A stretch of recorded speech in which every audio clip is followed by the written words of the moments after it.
It's a gorgeous Thursday early evening here in New York City. The Yankees are hoping that the sun shines on the stadium tonight because the magic number is again 1 as they have a chance to clinch the American League East. And now it is time for baseball as Pix 11 presents New York Yankees baseball.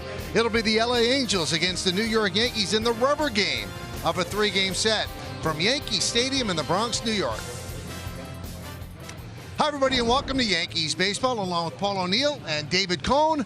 I'm Michael Kay. The Yankees had an opportunity to clinch last night. They didn't get it done. Kind of a mixed bag of a game. They end up losing 3-2. Yeah, not a lot of offense for the Yankees last night. You're accustomed to seeing that, but down 2-0. Aaron Judge gets it going, gets them on the board, gets it tied back up.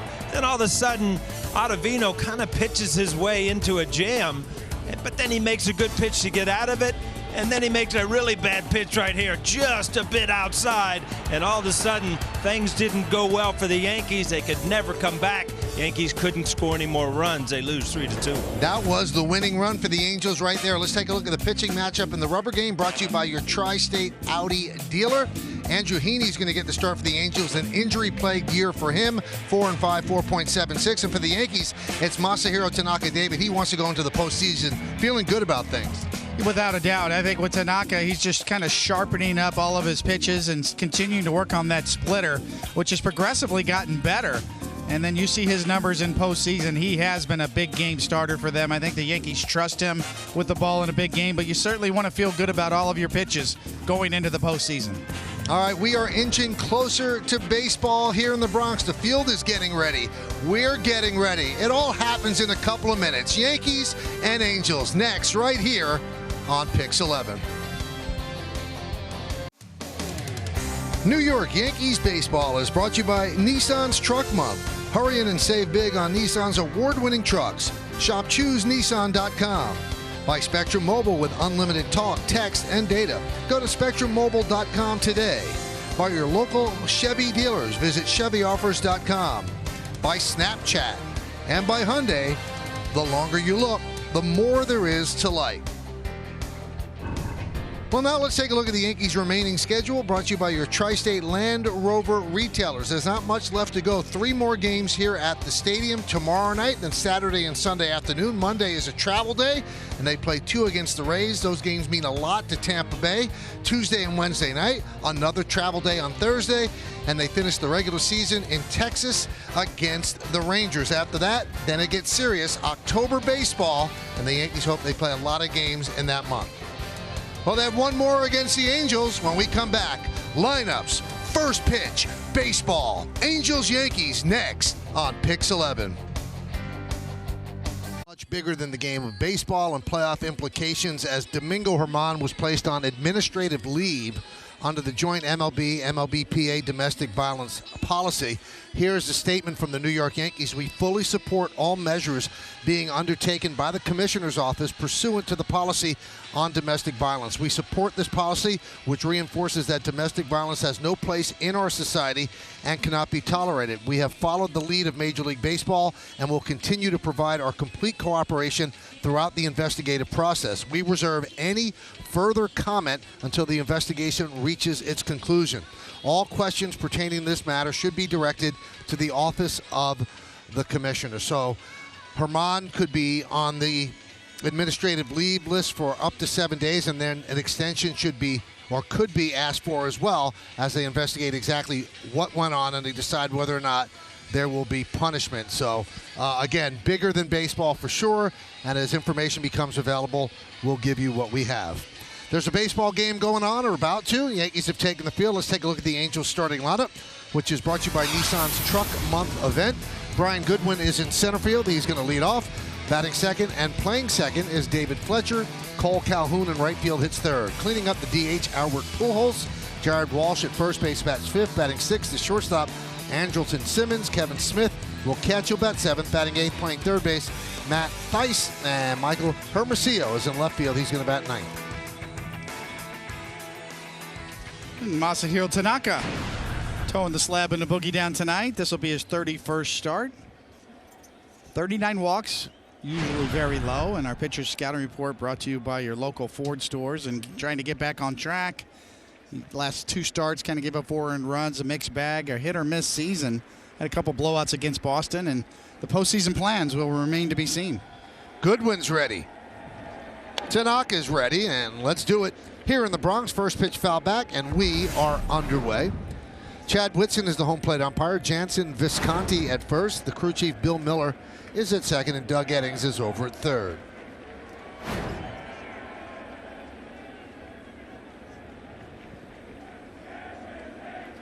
The 0-1. Ground ball to second. LeMahieu is there. 1 away. Let's take a look at the Yankee defense. It's brought to you by your local Chevy dealer. In the outfield, you have Maben in left, Gardner in center, and Frazier over in right. Infield, Urshela, Gregorius, LeMahieu, and Voit. That's third to first. Romine's behind the plate. Masahiro Tanaka is on the mound.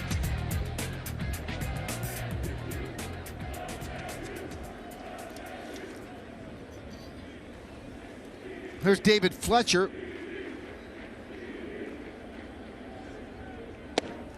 Yeah, Fletcher with a good night last night. Started the game off bunting against CC and then added a couple more hits. But guy that's had a great second half for the Angels. He's a tough out. Yeah. Grounded foul outside of third, so Tanaka quickly up 0-2.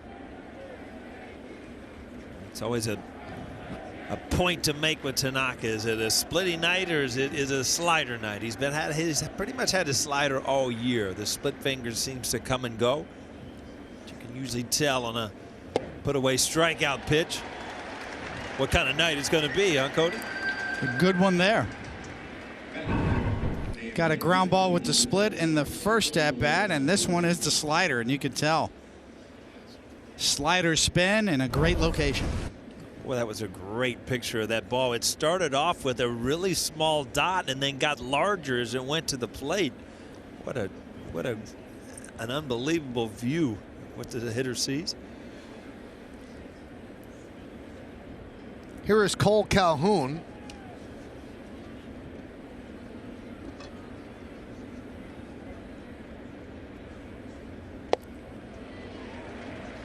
Oh, 1. That's one thing I think I've noticed more this year is strike one with his slider and then going to his fastball a little bit later.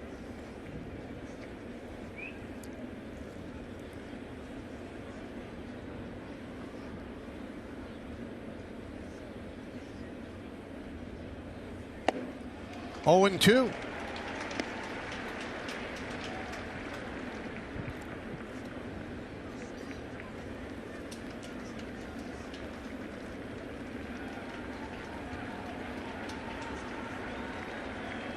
Calhoun trying to slow things down for you. Doesn't want you to punch him out real quick or something.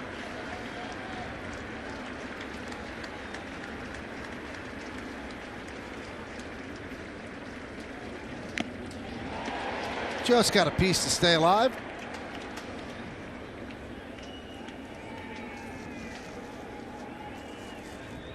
As the year has gone on, Coney, whether you talk about all the angles of approach and the launch angle, you see that ball, that high fastball outside the strike zone has become more popular by the day. Huh? Yeah, anything right along the top line or above is where you want to be with a four-seam fastball nowadays.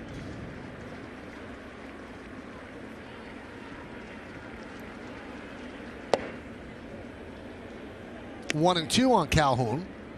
Again, the Yankee magic number is 1. The Rays are off after coming back and beating the Dodgers last night in 11 innings. So if the Yankees clinch, it will be on the field with a victory. And the champagne again is on ice.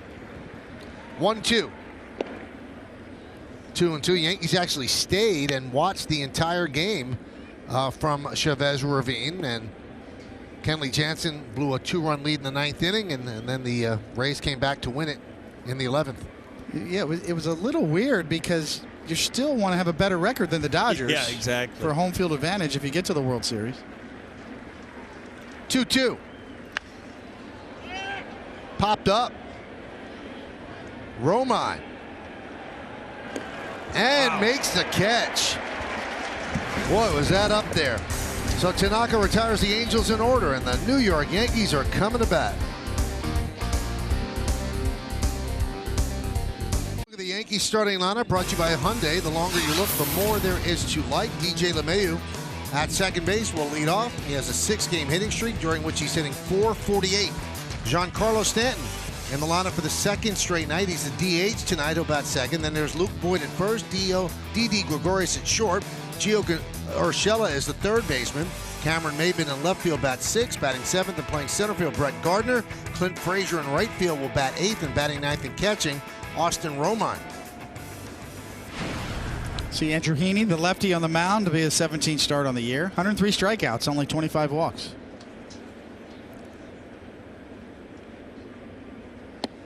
And a strike to LeMahieu. And let's check out the pitcher scouting report brought to you by your local Ford stores. And he's had a shortened season, had elbow issues, got a late start, and shoulder issues. Kind of derailed his season. Laced the other way, but a foul ball. Does have a good strikeout rate, Paulie, though. 11th highest K rate in the AL, minimum 85 innings. And his high of the season was a 14 strikeout game on August 20 in Texas. And it's a small sample size, but 3 for 3 versus the Yankees. 3 good starts in his career versus the Yanks, 2 last year, and a 1.47 ERA.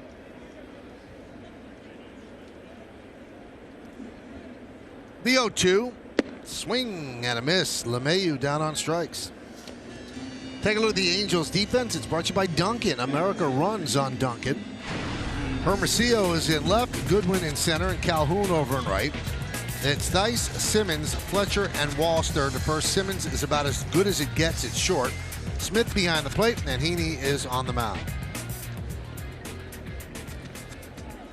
Here's Giancarlo Stanton. Stanton watch will continue here. Good night last night, pretty much all around. It's all about just numbers now, getting your at-bats, seeing pitches, getting your body used to playing every day. Both on Instagram and Twitter. Stanton posted that he was just thrilled to be back, how happy he was to be back last night.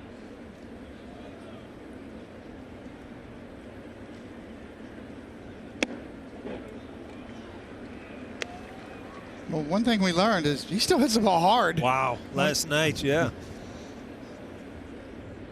Ground balls, line drive, doesn't matter. It just comes off his bat fast.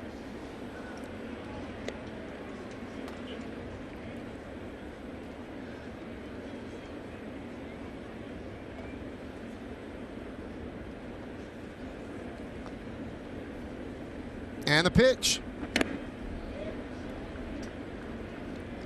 Meredith Marakovich, you spoke to Stanton after the game. Michael, he was pretty pleased with how he was seeing the ball, considering he had missed the previous 73 games. He did admit that it was probably going to be a work in progress. He'd have some good days and some bad days. Although the time frame is short, just 9 games, including tonight, remaining in the regular season, he said he is going to have to find a way to make it work. Aaron Boone said the plan for Stanton moving forward will include a lot of communication between the two. Obviously DHing today, but Stanton said he'd like to get as many at-bats as possible as he walks right here and building himself up. But he'd also like to play in the field a little bit. They just need to make sure they do it in a smart way.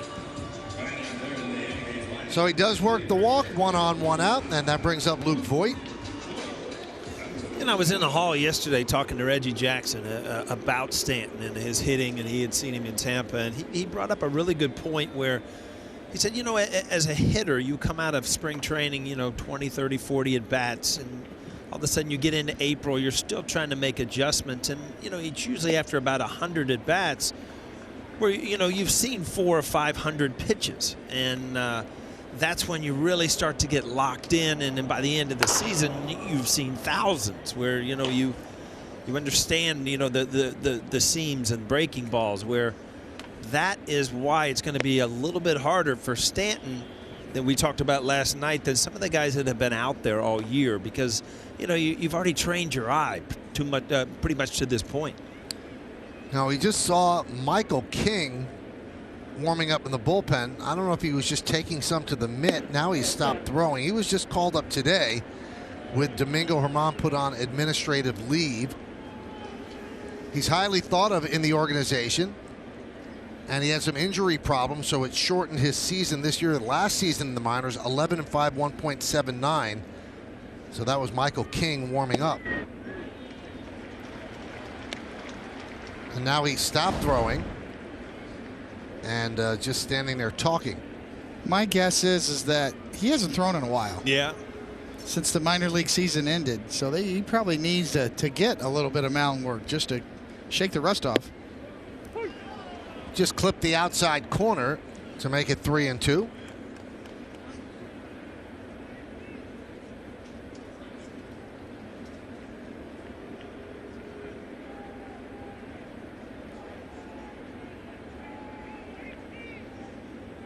And the pitch. Swing and a miss. Voit down on strikes on the 94-mile-an-hour fastball.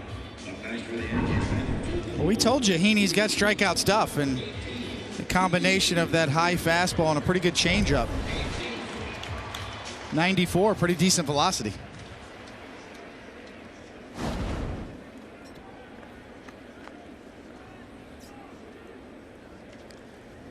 And that brings up Didi Gregorius.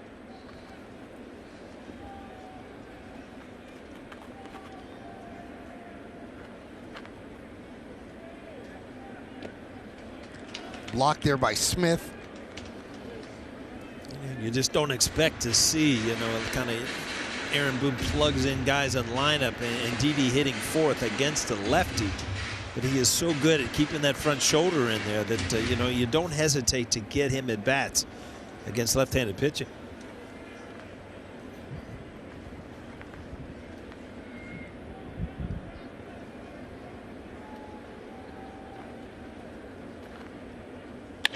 Grounded and through for a base hit. Stanton stops at second. Hermosillo gets the ball in, so a 2-out single by Gregorius. And that'll bring up Urshela. Yeah, really good piece of hitting right here. Probably looking breaking ball away and sees the fastball and just serves it to left field. Kind of a crossfire. As you see, not trying to pull the ball, just go with it. Really important against lefties, more so than righties, to really stay in there and use the left side of the field. So here is Gio Urshela. Before coming to the ballpark today, he visited with kids at PS 55. Talked to them about living his dream. And what a dream this season has been. 325, 20 homers, and 73 runs batted in. 0-1. I've always thought that like the grid system in Manhattan it's brilliant. You got avenues and streets, you just throw numbers on them. Right. You do the same thing for schools here too. You just give them a number.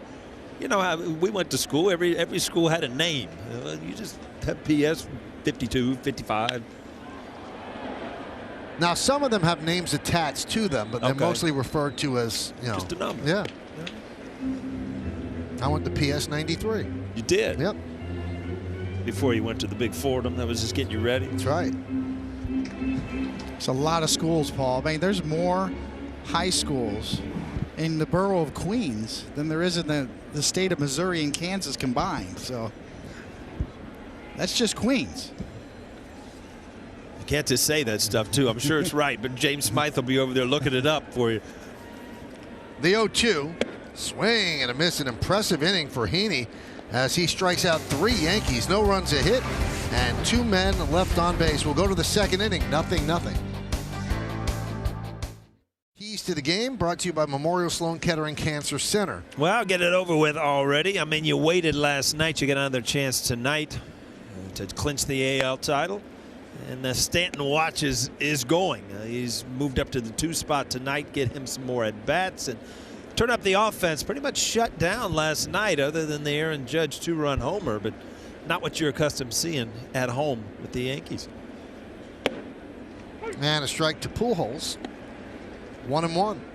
I thought the Angels pitchers made a lot of good pitches last night. Bard was outstanding. 3 perfect innings, and really the entire relief core of the Angels were really good.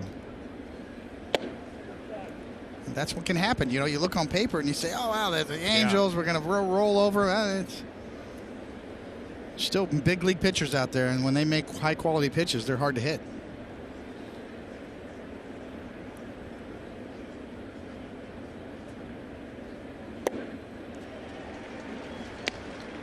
Now, I've got to check something out with the two of you, because on this date in 1968, Mickey Mantle hit his penultimate home run, 535th home run. It was off Denny McLain. And legend has it, fly ball, right field. Clint Frazier puts it away. That Denny McLain, through his catcher, told Mickey Mantle, I'm going to throw you fastballs down the middle. Mantle crushed the ball for a home run, and like McLain winked at him. Then Joe Pepitone was up next and said to the catcher, I'll take one of those too, and he got knocked down. So did you ever groove a pitch for a batter, David? I grooved several of them for Cal Ripken Jr. in his final game, which I pitched against him. Is that right? Threw him nothing but fastballs all night. And he didn't hit it. He drilled one that he hit the left field that almost got out, but it was a little too low. It was a line shot, his first at-bat. Little gamesmanship there, Cole. I tried to lay it in there for him, but a lot of times when you try to lay it down the middle, it ends up moving a little bit. But you know, Denny McLain was in a great mood that year. He only won 31 games that year, so he was in the mood to give up a home run to one of the all-time greats. Now, did any pitcher ever say to you, Paul, here it is, it's a fastball? No, I don't remember that one. One time in Old Timers Day, Mo said he was going to set me a cookie, and he threw me a cutter on my fingernail, so he lied.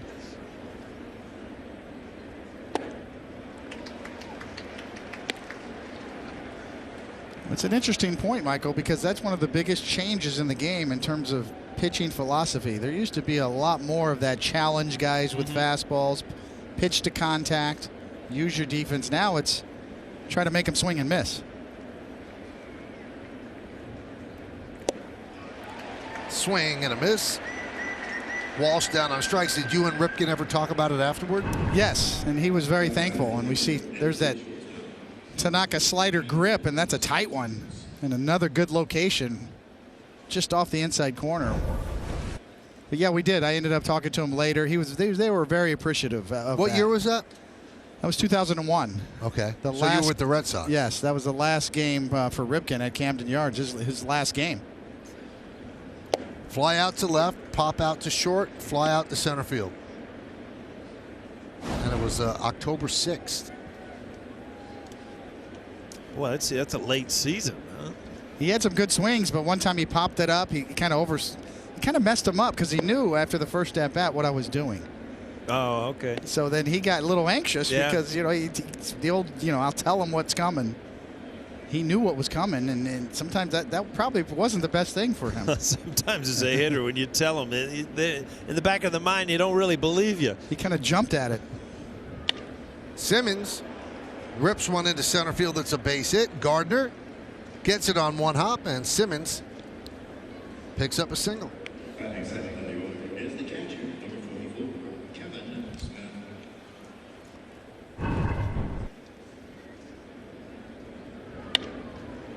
We've talked about Simmons. His offense has been down a little bit this year, but good, solid player, unbelievable defensive player. We've seen in the first two games of this series, what he can do defensively. Yeah, he's always been a free swinger. He's up there hacking.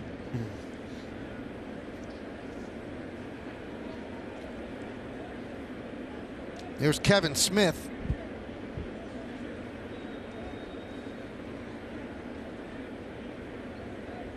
And again, I'm looking at the defense where the Yankees are really kind of playing him as a dead pull hitter. Last night, really intentionally inside outed some balls to right field, a couple base hits.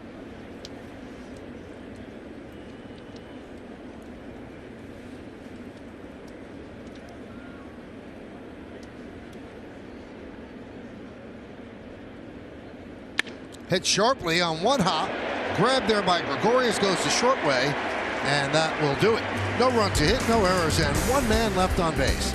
Inning and a half in the books, 0-0.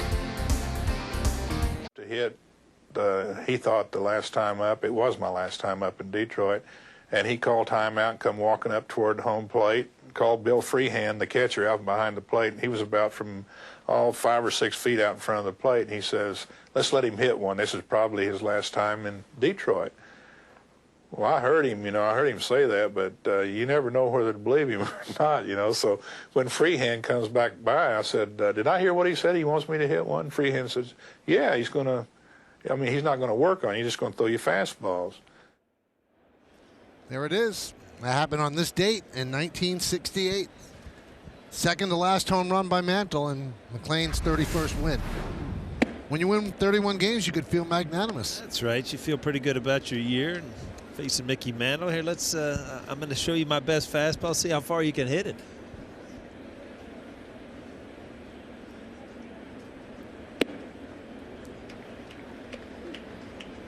And that was number 535, and he did finish with 536. He had a great signature, right? I mean, if you're gonna, that's a pet peeve of mine, Paulie. Yeah, I agree. When you get some of those team balls and some of them they're just scribbles, it kind of irritates you, right? Who's that?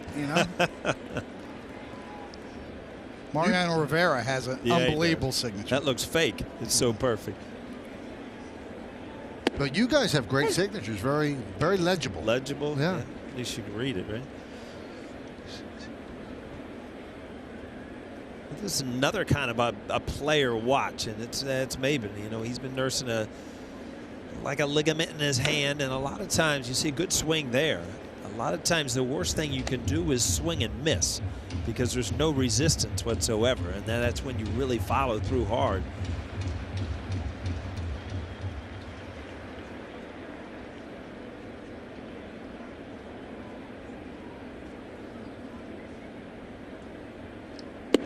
And he walked him. And that'll bring up Brett Gardner, which leads us to Who's Hot, brought to you by Mazda. Feel alive. He felt alive the last 7 games, 10 for 29. That's good for 345, 4 homers, and 8 runs batted in. And since July, he has slugged 573. Through June, he slugged 441. So he's had a really good second half for the Yankees. And he's been so valuable to them as well.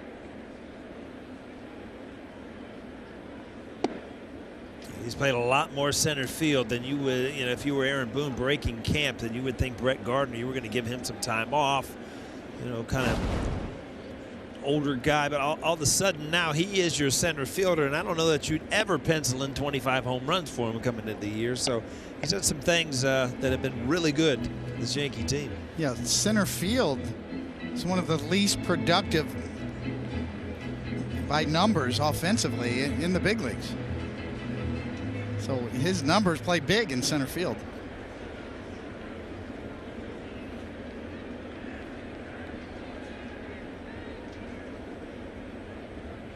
Of course, Mike Trout's an exception to that. Yeah, he's kind of skewed the numbers in one way or the other. Exception to everything. I saw him last night in the tunnel after the game, and it just, he just seems like he does everything right. He speaks to people, he's nice to people. He wasn't down because of his injury. He just understands the game. And you said last night, Coney, I mean, he's just by far the best player in this league. He's the Mickey Mantle of this generation.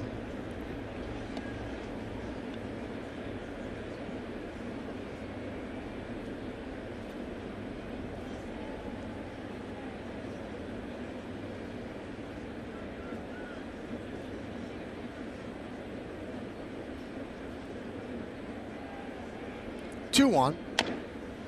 Chop toward first. They go to second to get 1. No return throw.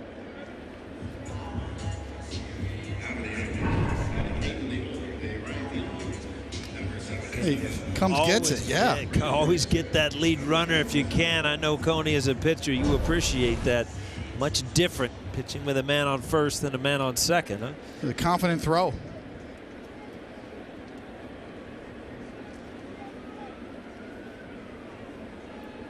Here's Clint Frazier.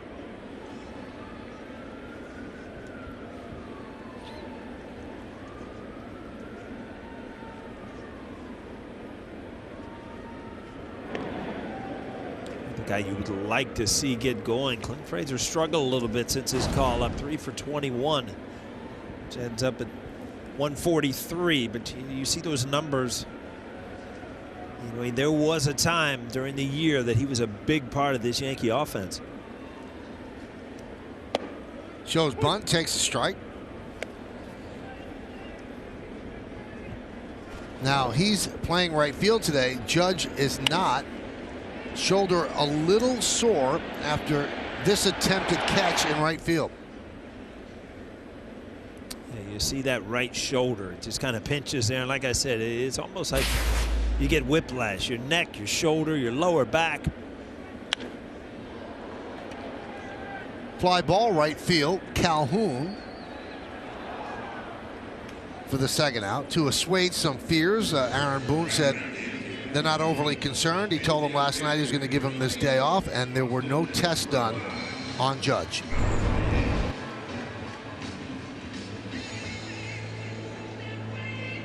And he stayed in the game and hit after that as well.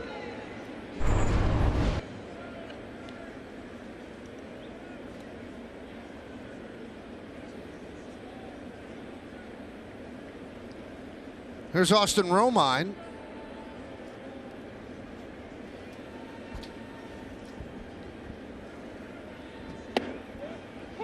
And a strike. You know, so many questions. It seems like everybody that comes to the plate is part of the puzzle here, Coney. I mean, right here, you look at Austin Romine. There is a chance, you know, he could be your postseason catcher. You don't have a 100% guarantee. Hopefully not. Hopefully Gary Sanchez will be back. Everything will be great. But there still is so many questions to be answered for a team that's on the verge of winning 100 games.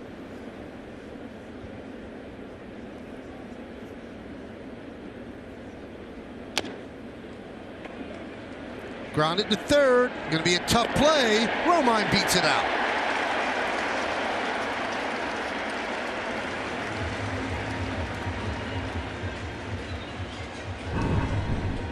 The old swinging bunt. Yeah, I tell you one thing. You always laugh about it, but I tell you, as a player, when you get to first base and you get a cheap hit like that, you think, wow, I deserve it, or it's going to be a good night, or there's just so many positive things that come out of that. Take it and run. Yeah.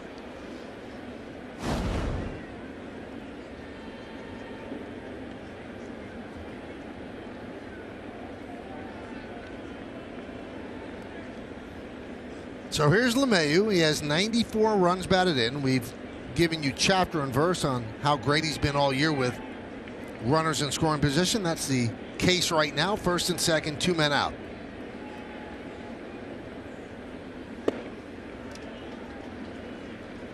One and 0. And from the leadoff spot, 84 runs batted in. The most by a Yankee all time. 2 seasons for Alfonso Soriano, 99 and 85. He was pretty good, huh? Yeah. Sori could do some things with the bat. Driven out to deep right center field, giving Chase's Goodwin, turning, looking, see ya! A 3-run home run for LeMahieu, and the Yankees are on the board. It's 3-0 Bombers. DJ LeMahieu just continues to do it with runners in scoring position. Going the other way, 3 RBIs, that puts him at 97. Now on pace. I mean, you look at his RBI total from the past, I think mid-60s was high. And a good chance driving in 100 runs. What a year. The machine keeps rolling on.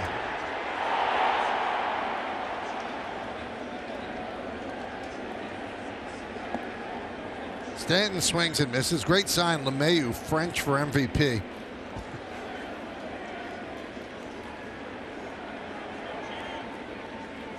.25 homers, 97 ribbies. Fouled away. Again, recognize the pitch. Don't try to pull it. Get good extension and just drive the ball. And in this era, that's plenty. There you go, Michael. LeMahieu, your French came in handy there. Huh? He has 25 and 97, as we mentioned. His career highs coming into the season, 15 homers and 66 ribbies. Swing and a miss. Stanton down on strikes. But on a night when the magic number is 1, one of the reasons that they're on the verge of clinching the AL East just gave them a 3-0 lead. The MLB Ballpark app will complete your next visit to Yankee Stadium. Buy managed game tickets, redeem special check-in offers, access exclusive content, and much more. Download the MLB Ballpark app today. And there's a strike to Matt Thaiss as we start the 3rd inning. Yankees lead 3-0 on the LeMahieu 3-run home run.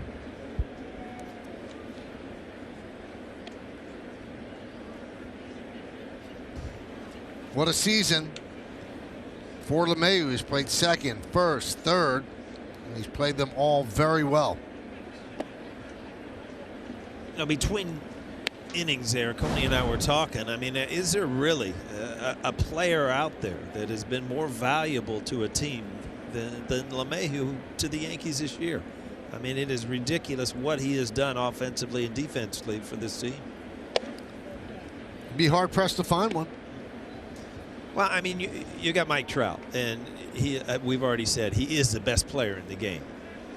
But you've got Bregman in Houston has had a phenomenal year. But the importance of what the Yankees have been through and what LeMahieu, he's filled the void everywhere. It just seems to me, to Coney's point, that his value to this team is as valuable as any player in the game. Especially when you consider he's never done this before. He's a second baseman. Yeah. So coming into this year, it's okay. You're gonna have to have 3 or 4 different gloves. You know, you need your first baseman's mitt. We're gonna throw you at 3rd. You could probably play short if needed. You got to remember now, Michael, we did opening day, and he wasn't in the opening day lineup. Aaron Boone was saying we'll get him plenty of at-bats. And when they signed him as a free agent, they said, you're going to play almost every day, but you're not playing opening day. Because there are guys that are established quote-unquote starters, and he was in there the next day, and then people started to go down, and boy, he could fill in anywhere and just be outstanding.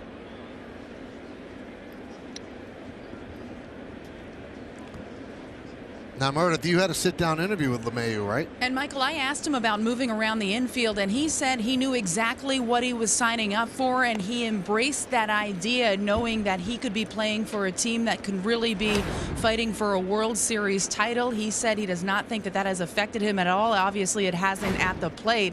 As far as his mentality when he steps inside the batter's box, he said he is just so focused on every pitch, every at-bat, the preparation for it, and that's been a big reason for his success. He demands excellence out of himself. As far as whether or not he likes the nickname The Machine, well, that one he sat and thought about for a little bit and then just said in typical DJ LeMahieu fashion in a very low voice, well, I guess it's okay.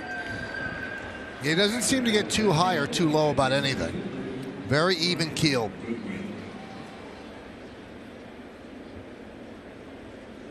What do they say, a slow heartbeat? I'll tell you what, he's been a joy to watch this year, no doubt about it. I almost, and I've many times said it this year, I hope it brings back the resurgence of guys like him that use the ballpark, that adjust his swing to certain counts and not just trying to hit home runs every pitch. Goodwin ran the hands up, didn't offer, takes outside 1-0.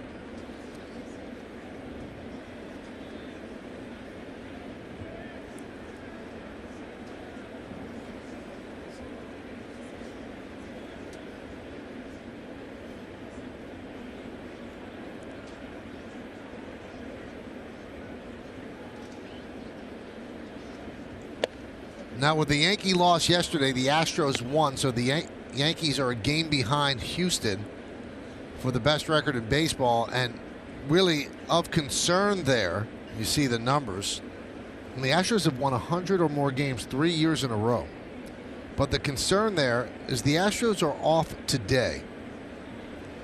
Starting tomorrow, they have 9 games remaining. 7 of them are against the Angels. Yeah, that's the Angels without Mike Trout and Ohtani coming back till next year. So definitely not the same team. And the Yankees, we saw that graphic, they're a game behind the Astros, but in reality, they're 2 games behind the Astros, because if they tied the Astros, they both finished with the same record. They played 7 games this year, and the Astros won 4 of them, so that would be the tiebreaker, and the Astros would have home field, so the Yankees have to gain 2 games on them. And Michael and Coney, remember, we did those games in Houston earlier in the year, and the Yankees had the lead in the late innings every game, and now those games are coming back to haunt them. You know, it's a narrative that we talk about a lot, and I don't want to pour cold water on it, but I'm going to pour a little cold water on it. You're going to have to beat Verlander and Cole at some point, and they're tough wherever they pitch. And secondly, that's the second round. You got to get through the first round first, and whether that's Oakland, Tampa Bay, Cleveland, or Minnesota, the way it shakes down now, those are tough teams. And you know, it's you just got to win, and you got to beat good pitching in postseason. Yeah, you never look past a series to get to another series. Maben puts it away. I mean, whichever team comes out of that wild card game is going to be tough. The Rays, possibly the Indians, the A's. Well, the team with the best record will play that wild card winner. The team with the second best record will play the Minnesota Twins. So you kind of pick your poison. I think the Yankees would prefer to have the best record and have home field right through, because you don't, as Paul said, you don't start wishing for opponents, because that can rise up and bite you. You know, the Twins and Yankees very similar. They bash. They both have home run hitting lineups, and their pitching is kind of matches up. You know, similar styles. Yankees bullpen has an advantage over just about anybody. But the Oakland A's are a tough team. Yeah, it's just like, you know, they know when it starts June, and then all of a sudden they get hot, and they're in the running every year.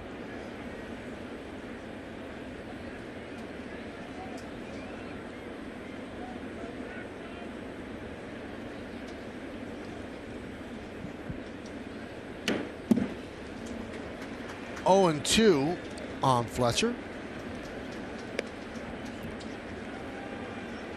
Fletcher has the best batting average in the American League with 2 strikes, 266. No, not the best. He's one of the best. The best is Urshela at 286. LeMahieu is 6th in the American League at 263 with 2 strikes. Fletcher definitely a contact hitter. Puts the ball in play, gives himself a chance.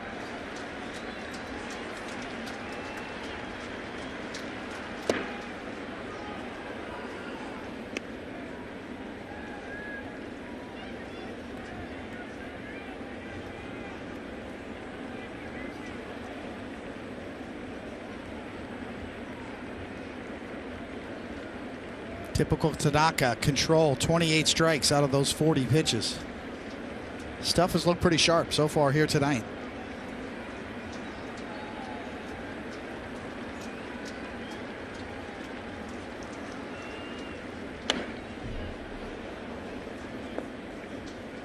You know, early check on Tanaka, as you see there now, 41 pitches and only 12 balls and 7 swinging strikes, which is always a good sign. He's got him with all of his pitches too, including that split finger.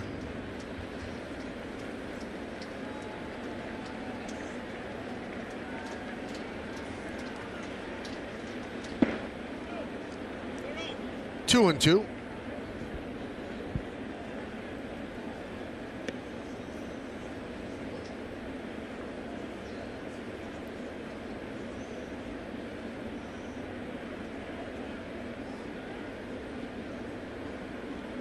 Two balls, 2 strikes, 2 outs. Top of the 3rd inning. Yankees lead 3-0 on the 3-run home run by DJ LeMahieu.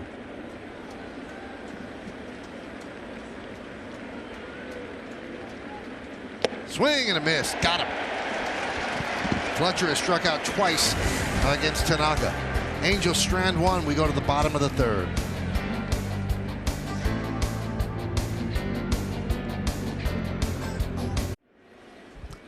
This copyrighted telecast presented by authority of the New York Yankees. It may not be reproduced or retransmitted in any form, and the accounts and descriptions of this game may not be disseminated without the express written consent of the New York Yankees. Luke Voigt leads off. And he crushes one into left field. On the run is Hermosillo, and he dives and makes the play for the first out. You see Luke Voigt's reaction, like, what do I got to do here? Ball off the end of the bat a little bit, at that top spin on it. This is not what you want to see as a hitter, a diving play in the gap. You know, we've seen from time to time defensive metric called defensive runs saved, or great plays. That's +1 right there. He got a big hit taken away in the 9th inning by Simmons in the hole. Just a tremendous play. So that's kind of the look of bemusement that he has. Paul, you took those well, right? Oh, it just made no sense to me. You do everything you're supposed to do at the plate, and you still get to go back and sit down 0 for 1.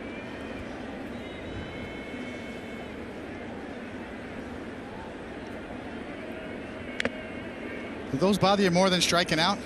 Yeah, at times you strike it out, you're mad at yourself. You're mad at the fielder here, but then again, this is last night. This ball was hit like a bullet. Simmons made it look easy.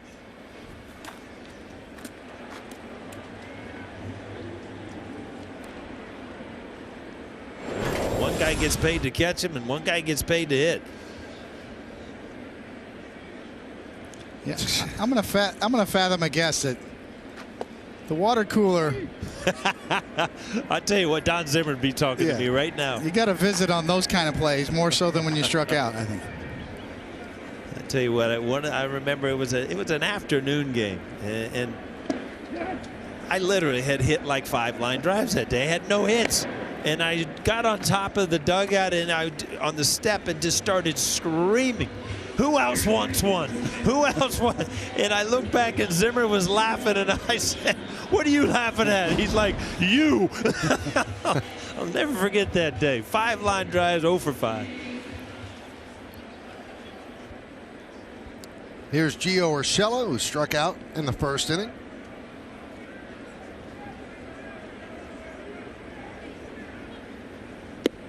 There are certain people that could have done that and lived to tell about it. Zimmer was one. Others you might have handled that so well. There were times where he would come up and he always would tease me that he had a concrete guy in Cincinnati. But I didn't think baseball was going to work out if it just got to be too much. Go get a real job. He was one of the best, huh, Coney? He was a treasure, a national treasure. Didn't he once tell you had a concrete job for you? Yeah, in Cincy. I was so mad one day. He said, "Well, I got a guy in Cincy if you want to work concrete. This is getting to be too much for you."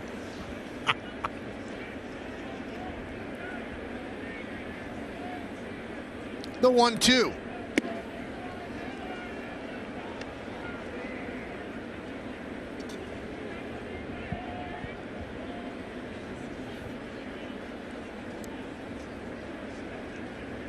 Swing and a miss.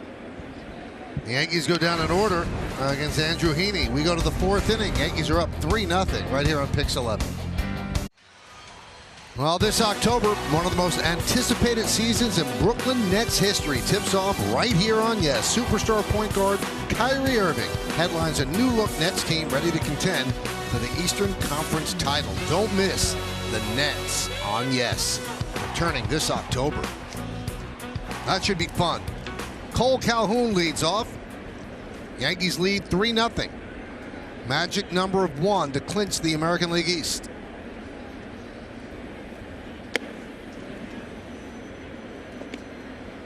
One and 0. So, Michael, I was riding the elevator up, the press elevator, right? And, you know, a lot of the Japanese media is here. Tanaka's pitching. And I looked over, and this, she was texting. And I happened to look down, and it was all in Japanese. And it never occurred to me. It's just like, when we text, we got a limited number of letters, right? You know how hard it would be to text in Japanese? I mean, they got thousands of symbols, right? If you give me your phone, I could change it to Japanese if you want to do it. And I'll never send another text. But it was really, really cool to see.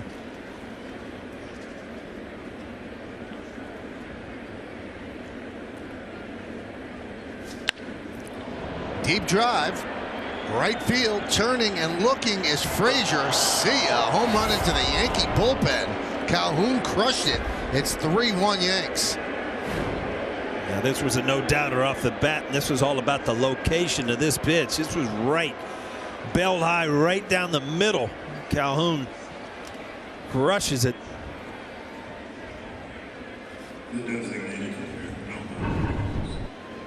Well, this is what Calhoun does. I mean, with that uppercut swing, when he gets a meatball, that's what he does.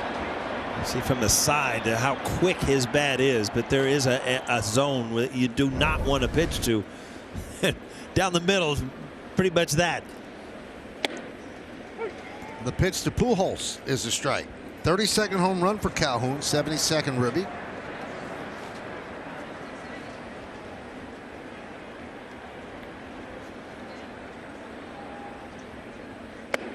You know, it's funny because in this age of everybody, you know, hitting 30, 40 home runs, you know, in the old days, a guy hit 30 home runs, he was guaranteed to have 100, 120 RBIs. That's just the way it was. And, you know, Calhoun, you just said 30-some home runs, 70-some RBIs. It just doesn't match to me in my head. Well, as Aaron Boone said, you have to have traffic, so there hasn't been a lot of traffic.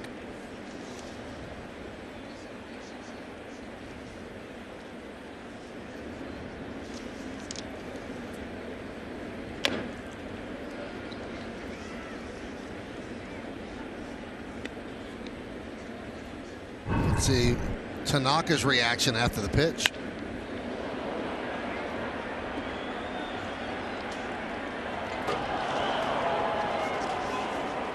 It's got to be an awful feeling, David. Yeah, I mean, you could see him almost go over his release point about what he did wrong on a two-seam fastball that didn't two-seam. Looped and caught by Gregorius, and he holds on for the first out.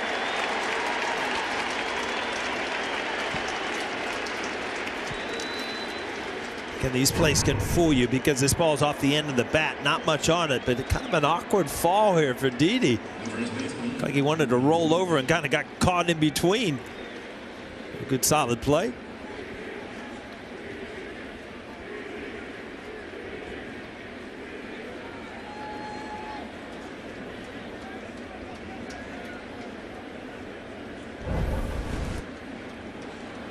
Here's Jared Walsh.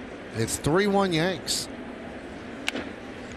Grounded to first. Right there is Voit. He's going to flip to Tanaka for the second out.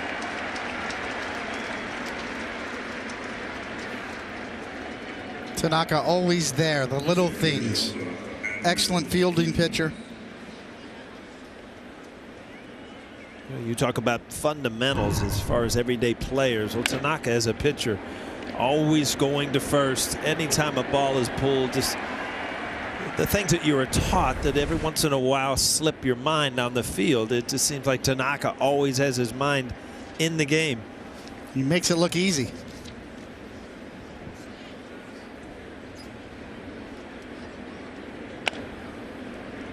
There's a ground ball to short. And with this inning in the book, 1,001 big league innings for Tanaka, and he's leading 3-1. New York Yankees baseball is brought to you by Acura. Visit your Tri-Acura dealer or shop online at triacuradealers.com. And by Wind Creek Bethlehem. Your luck just changed. Outside Yankee Stadium and inside Yankee Stadium as they lead 3-1. Bottom of the fourth inning, and Maben takes a strike.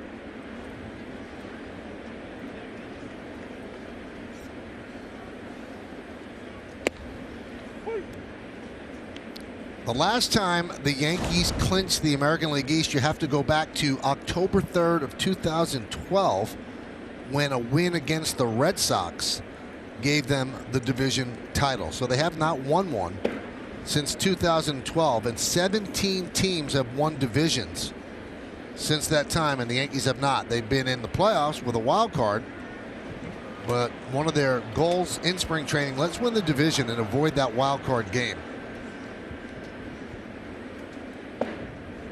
The division era started in 1969. This would be the Yankees' 19th divisional title if they get it. More than any other team, and they will be joined at the top when the Braves clinch the NL East at some point. That would also be their 19th division title. Next up, the Dodgers with 17, and that includes the one they just won.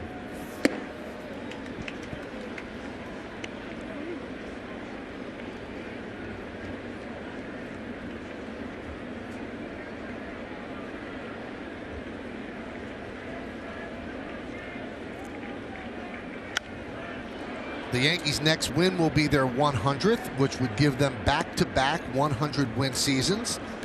And it would be the 6th time they've done it in the illustrious history of this franchise. And it'll be the 21st 100-win season. Far and away the most of any big league team. Next in line would be the Philadelphia, Kansas City, and Oakland Athletics with 10.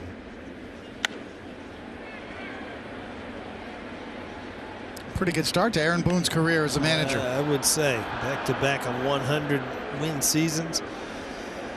Right out of the broadcast booth. Worked for him, huh? He was just scouting up here. He was just figuring out what to do. Strike three. It may have been down looking, and the guy's talking about if he gets this victory, had 100 wins last year, he'll have at least 100 this year, and that's the first manager in big league history to start his career with 100-win seasons in each of the first 2 years.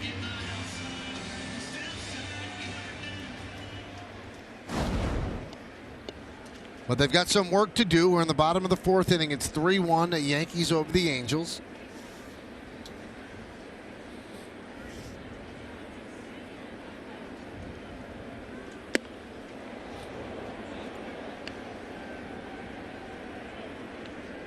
You know, Paulie, I mentioned about Brett Gardner playing center field and the production he brings to that position. And just to kind of crystallize it for you a little bit, in Major League Baseball, average center fielder this year. Drilled deep to right field. Calhoun turns, looks, see ya. Another home run for Gardner. 26 on the year. It's 4-1 Yankees. Hey, Coney, when you get to the dugout and you finish your story, just add another home run to that total, all right? Yeah, let me recalibrate here. Brett Gardner, 26 home runs. And again, off a tough lefty right here.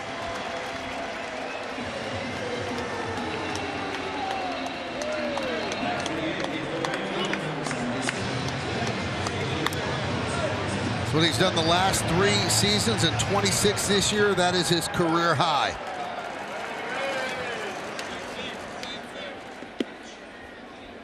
Have you recalibrated, David? I'll recalibrate for you, Michael. It's on average, the average major league hitter. The center field position this year produces about 6% below average. Fly ball right field off the bat of Clint Frazier. Calhoun puts it away. Well, a lot of that's due to, you know, center fielders are more defensively inclined. Yeah. Another look here for this swing. Just launched. Well, Brett Gardner's production playing center field this year is about 14% above league average. So that's a 20% differential that he brings to center field. He's 20% better than the average center fielder production in the major leagues this year.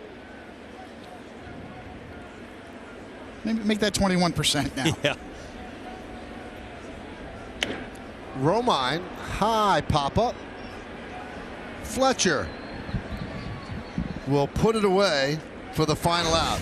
But the 36-year-old Brett Gardner, having his best season as a big leaguer, crushes his 26th home run. And when it lands and he crosses home, it's 4-1 Yanks.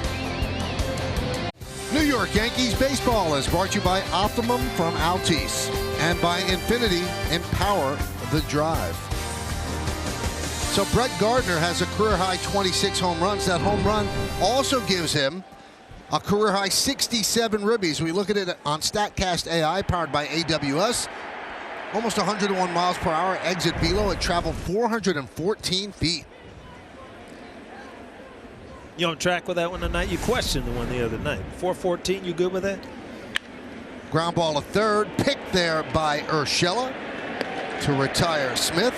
I didn't think it was 414. I thought that was a little shorter, yeah. All right. Calhoun's was 410. Yeah, that Calhoun's was a bomb too. You know, they both count the same. They're both home runs, but Calhoun's off the bat, you knew where it was headed. So the one we questioned the other night, what was it, like 414, I think, wasn't it? Or... yeah, something like that. Glaber's, it was Glaber's. And Glaber's was a little higher.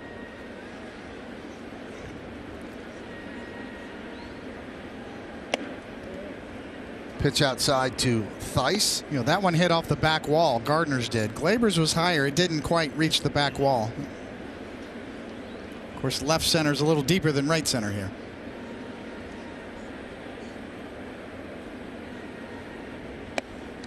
Paul, I believe in science, so I'm not going to second guess it. If the that's what they tell you, you're going to believe it. If the machines say it, I'm going to believe it. It's one of the, you know, to me, it's kind of the falsehoods of Yankee Stadium being such a homer-happy park, and it plays about league average, maybe slightly above. Gardner gets a try in center field and runs it down. Well, the Yankees have hit more home runs on the road than they've hit at home. Yeah, people look at Yankee Stadium and they think, oh, the short porch. Well, the one place it does show up is right-handed batters with the opposite field home runs because of the porch. But Death Valley is still Death Valley, and this ballpark, by and large, even in a big sample size over the last 5 years, is just slightly above league average. And in this year, around average in terms of runs it yields. Here is Hermosillo. Also, when you look at the Yankee pitchers, right? The Yankee pitching staff at home has a 3.69 ERA.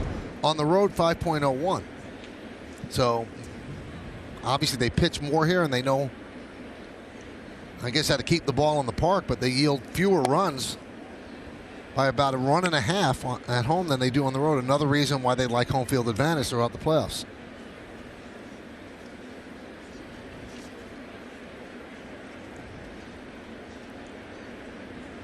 Yankees have 155 home runs in 76 games on the road and 135 home runs in 78 games here at home. It's a little bit surprising, right? Yeah. Yeah, it certainly is. I would think it'd be flip-flop, but the Yankees have played great baseball, 30-some games, over 500 at home this year, but obviously on the road they take their bats with them too. When you think about the American League East, Fenway Park is well above average in terms of hitters' parks, and Camden Yards, Toronto.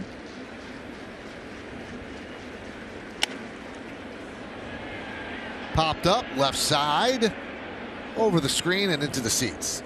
Well, with those 2 home runs tonight, the York Yankees 290 for the season. Minnesota now 289. So for the moment, they've taken the lead. Minnesota has 1 extra game to be played by the end of the year than the Yankees.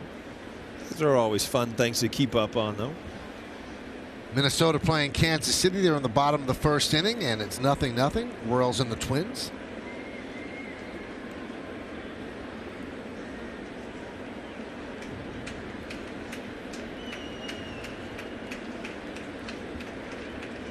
Two balls, 2 strikes, 2 outs.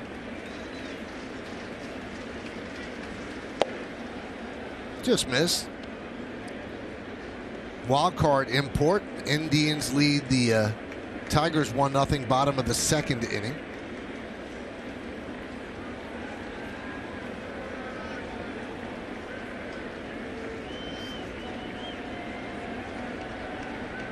That's a weird series. When has Cleveland beat them with 16 consecutive games?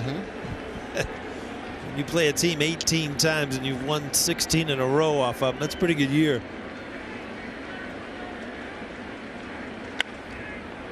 Rip foul. Well, Cleveland's young starting pitching really holding the fort down for them this year. The trade deadline, they made a big judgment to trade Trevor Bauer, their best pitcher, and get some offense, and Yasiel Puig and Franmil Reyes. But those young guys have not skipped a beat. Shane Bieber really came into his own this year. Won the MVP in the All-Star game in Cleveland. 3-2. Swing and a miss. Tanaka looking sharp as he retires the Angels in order. We want to stay tuned for the bottom of the inning. The Machine. He leads off. Giants already has a home run. Stick around, there could be more. Halfway through, Yankees lead the Angels 4-1 on a night when their magic number is 1. They win this game and they will be crowned American League East champions. LeMahieu's 1 for 2. A 3-run home run. Pitch is high from Heaney. Yankees lead 4-1. A 3-run home run by LeMahieu and a solo shot by Gardner.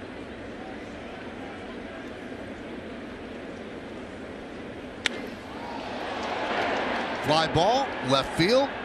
Hermosillo turned a couple of ways and finally hauls it in.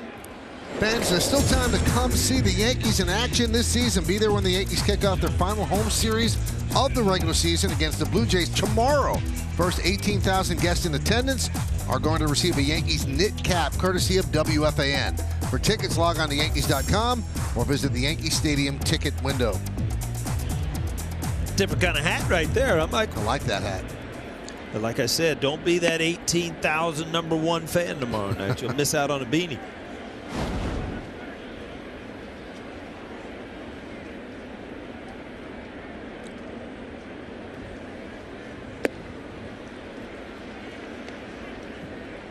Now, this Yankee team is the first team in Major League Baseball history to get 25 or more home runs from their primary catcher, second baseman, shortstop, and center fielder. And that's based on playing the majority of their games at that position. So Sanchez has 34 home runs, LeMahieu 25, Torres 38, Gardner 26. And that's the first time in big league history that that's happened. Taking Strong up the middle to a whole new level. We've done a lot of first times in history this year with home runs, haven't we?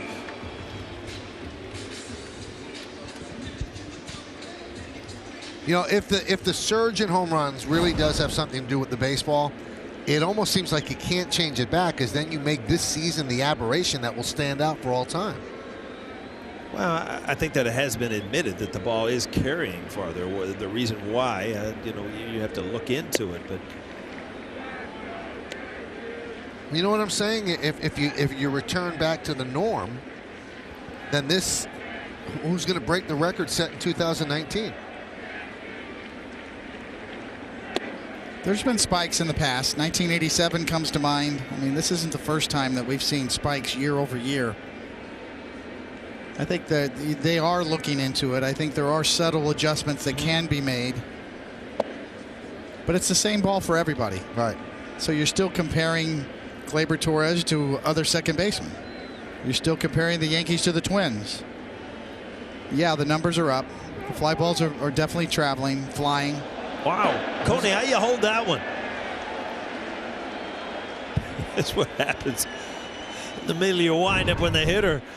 What do you think of this pitch, Coney? That's too late to call timeout. That's what I'm thinking if I'm on the mound. Heaney's already on his way. That's a late call.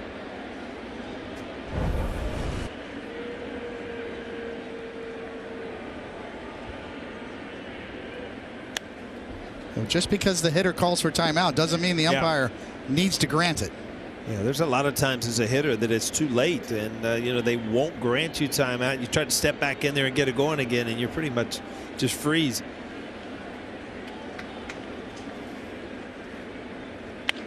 Hit sharply, and oh no, not one of these nights for Voit. Voit has Who wants some? reached the tipping Who point. else wants one?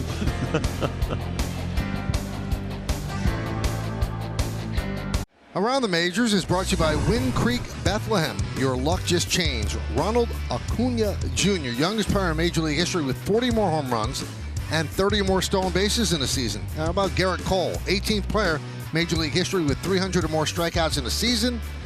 And then Bruce Bochy of the San Francisco Giants, the 11th manager in Major League Baseball history with 2,000 career wins. He also has 3 World Series titles.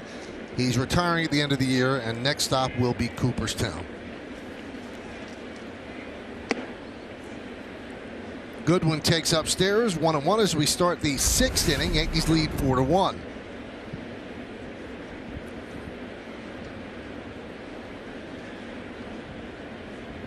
little bit of info on Bochy that you'll like, Paul. Right. Biggest head in big league history. Yeah, he was an 8+ out in San Diego. And it was so big and it was so tough to make a helmet that everywhere he got traded, he just painted the helmet. Didn't get a new helmet. Good story. You took that story to heart, Michael, for a reason? I don't know. Just checking. What did you do when I was out? I just threw it out there anyway. You were probably sitting at the pool not listening. We were still hammering you. Don't worry about it. Swing and a miss. David Tanaka looks sharp tonight. Yes. Just the one mistake, and they gave up the solo shot, but all of his pitches are very sharp. And that splitter has gotten several swinging strikes on it. Courtney, is it too early to start cutting back pitchers when you're the manager, the pitching coach?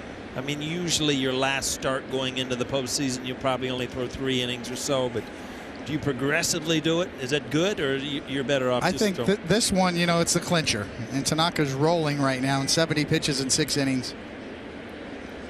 Next start, yes.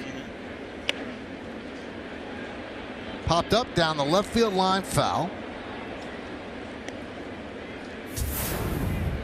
So when you were getting ready for the playoffs, Coney, they cut you down from what, like 140 to 120? Yes. Oh, that's what your pitch count went to. I mean, there's a lot of things you can do the last start or the last circuit, the run through the rotational circuit. But with home field advantage at stake, it's a little different story this year. That one is looped towards second. Right there is LeMahieu. 2 away. That ball right off the end of the bat had some weird spin on it. Off the bat, it looks like it was a bloop, and then LeMahieu had to come in on the ball. Another split-fingered fastball, and you're going to see this kind of just cued right off the end of the bat. Put his own spin on it.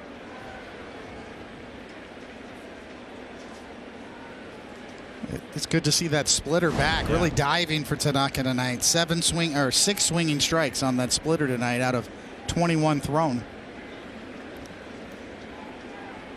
Yeah, earlier in the year when he was kind of having trouble with the split finger, a lot of times the ball was never in the strike zone. Everything ended up in the dirt, and it didn't get the hitter an opportunity to really think it was a strike. And you see a lot of these pitches still ending up out of the dirt in the strike zone a long time before they dart down.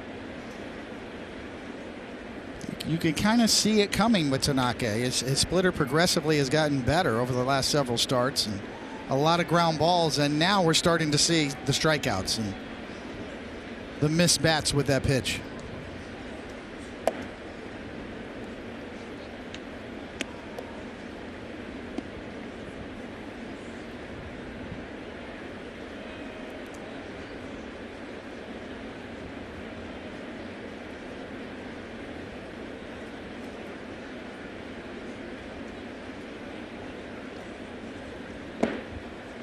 Two and one on Calhoun. Calhoun the only damage against Tanaka tonight with the solo home run leading off the 4th.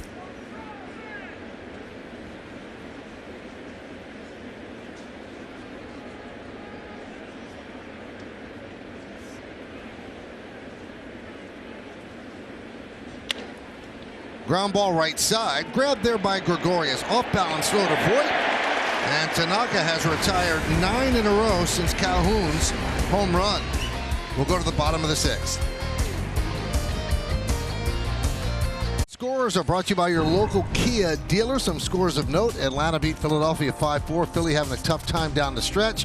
Boston beat the Giants 5-4. Milwaukee, a big win for the Brewers. They keep winning, and they beat San Diego 5-1. Cleveland 1-0 over Detroit, bottom of the 3rd. KC and Minnesota 0-0. And then you saw the Cardinals with a 1-0 lead over the Cubs in the bottom of the 3rd. And the Cubs are starting to struggle just a bit. Right here at 4-1 Yankees, bottom of the 6th inning. A cotton candy night indeed. Yep, the Yankees have the magic number of 1. She's telling you that. It's an impressive effort by the Brewers after losing Yelich and kick it in gear. All of a sudden, you look down the end of this season, the Cubs and the Cardinals going to go head-to-head a lot. You see who's going to win that division.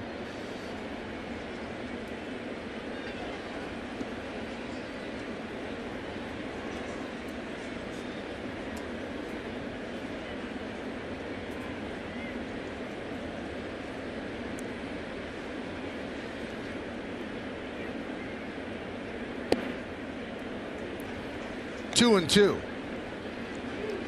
Justin Anderson is up for the Angels. Heaney at 80 pitches. 3 and 2. Gregorius, Urshela, and Maben.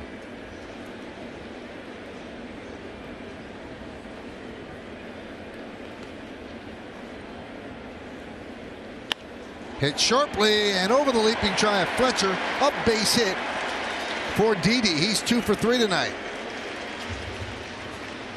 Last time up, you hit a fastball the other way, and then when you get a breaking ball, if you stay in there, you have the ability to pull it. It's got a little hanging breaking ball, but Didi again stays in there so well against left-handed pitching.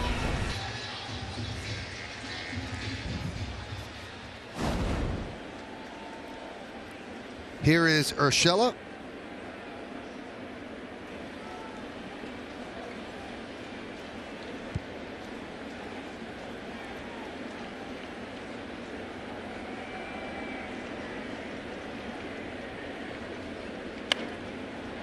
Fouled away. 0-1. Fordham night here at Yankee Stadium tonight. President of the university, Father McShane, actually dropped off some Fordham hats for you and David. Got a nice new golf hat. At home, everybody would wonder what it was. Here, everybody knows, right? The maroon. Maroon and white. Fordham. I still remember going to a basketball game there. Really a cool gym there. Remember that night, David, he texted me. He said, I'm at Rose Hill Gym. And I said, great. I said, you got to look around from the gym to see my statue. He looked for hours. He never saw it. Yeah, I did. There was a blimp. I thought it was your head.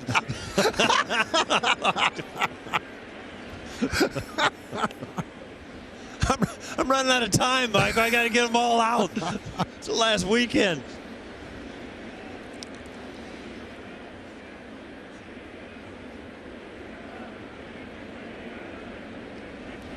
We saw it the other night. Brad Awesome is not afraid to go to the bullpen. He's making a lot of trips there since the series has started. Runner goes. Throw to second. Not in time. Stolen base for Gregorius. A lot of times when you steal a base on a left-handed pitcher, you're kind of guessing. As soon as he lifts that leg, you're gone, and you see Didi kind of nonchalant just taking off. First move.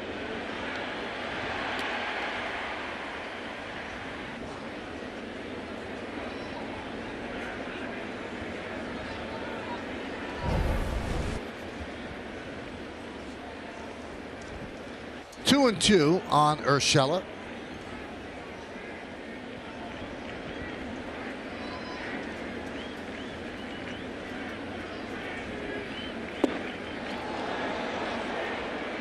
Three and two. Now Del Pozo has joined Anderson. Righty and lefty.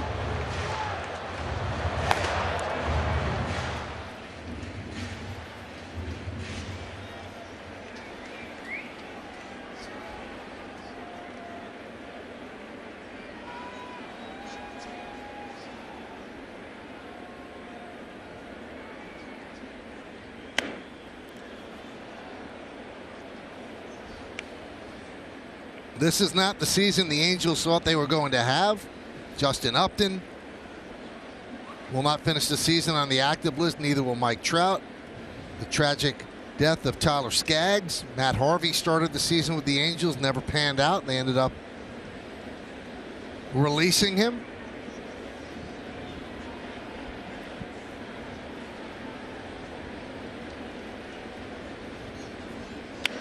They didn't have Ohtani to pitch this year because of Tommy John surgery. Then his season ended when he had to have knee surgery He has a knee condition that it's kind of split. It should be one piece, and it's split. Tommy La Stella got off to the greatest start of his career, fractured his right tibia. Zach Cozart, left shoulder surgery. On and on and on it went. Yeah, Zach Cozart was kind of an interesting story. Came from Cincinnati, did some really good things offensively. Angels thought they were getting a bat, and he had some shoulder issues, and it's almost like they tightened it too much. He wasn't able to do a lot with it, and then he's basically re-injured it. Comes Brad Ausmus. And that will do it for Heaney. He signals for the right-hander with Maben coming up. And then we might see Del Pozo after that with Gardner coming up. So he'll start to mix and match. He's got a full bullpen with the call-ups here in September. So Heaney flashed some pretty good stuff, victimized by the long ball. When we come back, Yankees have runners on first and second, nobody out. Brad Ausmus makes the calls to the bullpen, brought to you by Toyota. Let's go places. And he goes to his bullpen and brings in Justin Anderson. This will be Anderson's 50th game of the year. 58 strikeouts in 42 and 2/3 innings, but he does have 29 walks.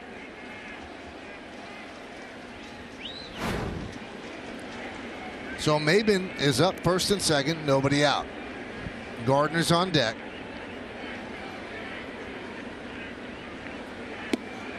And a strike.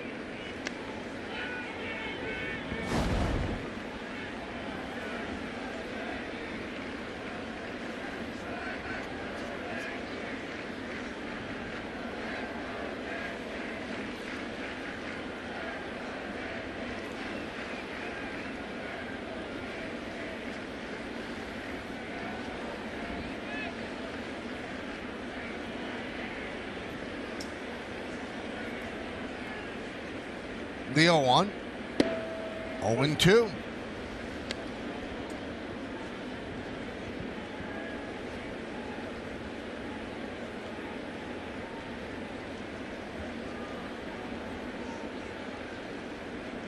That's Heaney's line. It's kind of true to form, those 8 strikeouts. He had good stuff. A couple of mistakes cost him.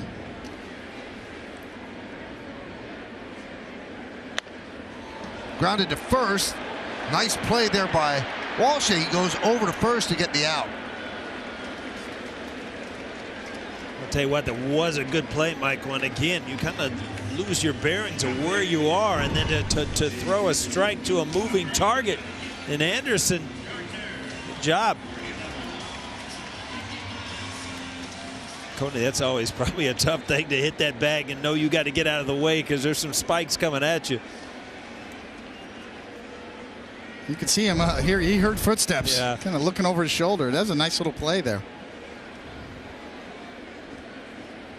Well, they'll keep the right-hander in to face Gardner, and they bring the infield in second and third with one man out. Yankees up 4-1 as they try to clinch the American League East tonight.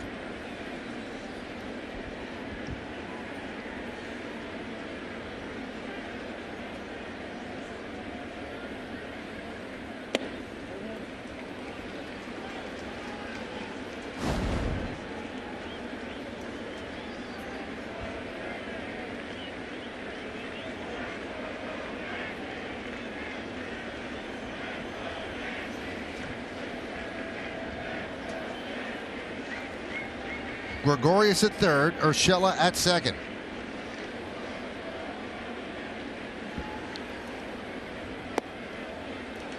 Two 2-0. His home run in the fourth is 26th and setting a new career high in ribbies with 67. He had 66 in 2015.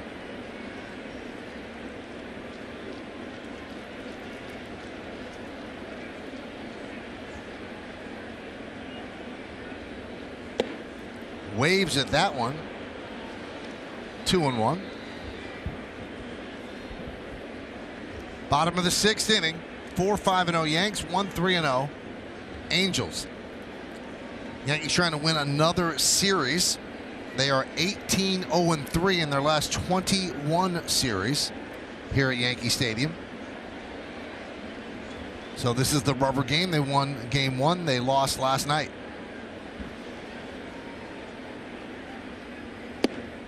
2-2.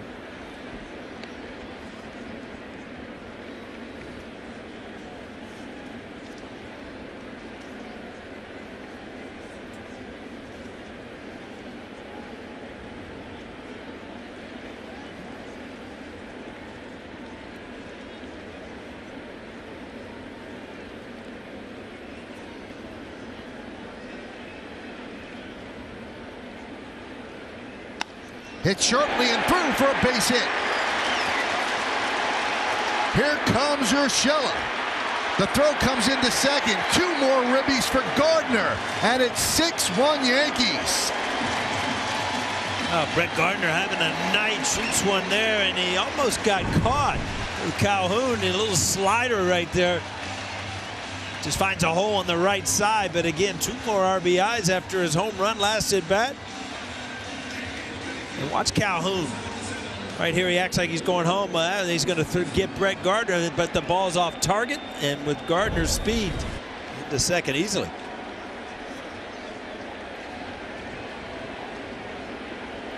Good base running by Gardner, kind of under the radar there. Created a distraction for Calhoun and right. Yeah, a lot of times as a runner, you're taught if you think there's going to be a play at the plate, you go ahead and go to second and try to make them cut that ball off. It's all you read as a runner as far as how close you think a play is going to be at the plate. They give him a double to go along with the 2 ribbies.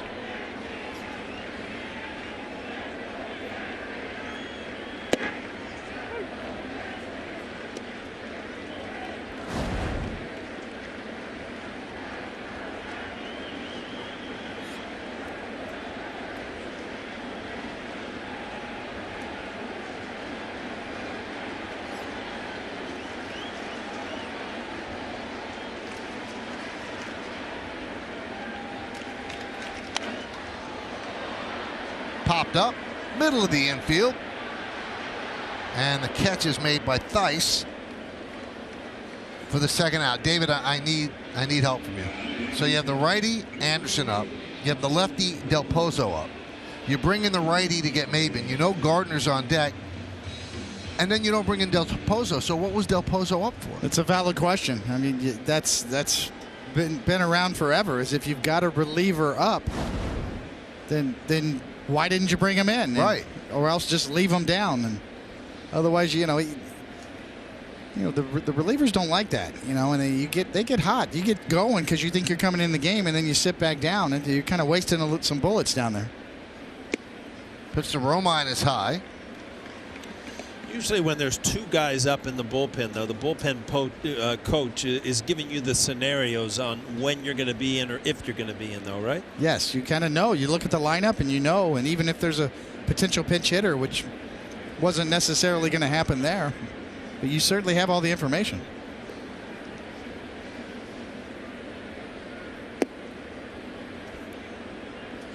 All right, the next lefty that comes up is Didi. So if you're up, you would think you're up to get Gardner or try to get Gardner.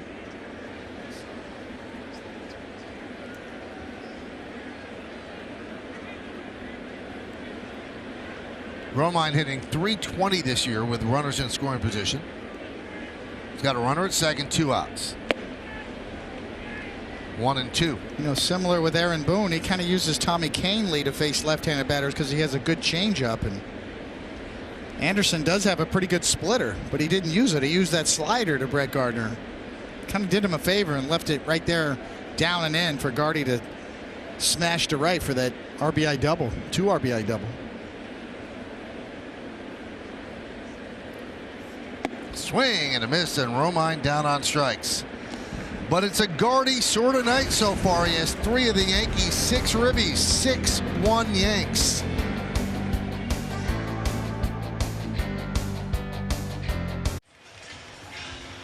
Time to take a look at the Angels in-game box score, brought to you by Spectrum Mobile with unlimited talk, text, and data. Not too many hits in there because Tanaka's been that good. A solo home run by Calhoun, that's the offense, and a couple of singles, one by Simmons and one by Theis. And Tanaka still in there as we go to the 7th inning. Yeah, Tanaka in the 7th inning, going into this inning at 75 pitches. Been unbelievable tonight as far as not having long innings, keeping his pitch count low. Very rarely in this day and age you see a pitcher go 3rd time through the order. That's what he's in the middle of right now. And there's no one warming in the Yankee bullpen.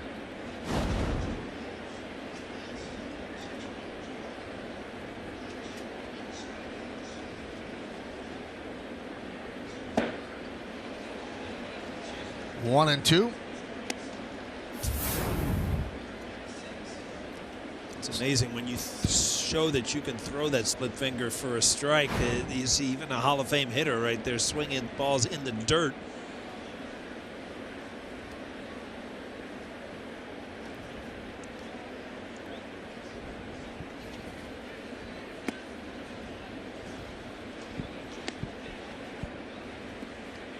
You know, we shouldn't be surprised at Tanaka's low pitch count. He throws 15.4 pitches per innings. That's the 2nd fewest in the American League to Brett Anderson of the A's, who throws 15.1 pitches per inning. That's the one, and you look at Tanaka's reaction, that's the one you know you're lucky to get back, huh, Cody? Tanaka's such a perfectionist. You could tell by his body language that he did not like the quality of that pitch. See, ball supposed to be down and away, and it hung right over the middle of the plate. We've seen it time and time again, his frustration when he doesn't execute every pitch. It's fun to see. Popped up. One away.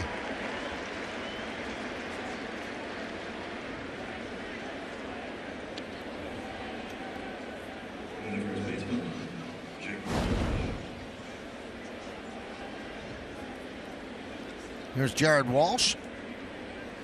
There's Keenan Middleton.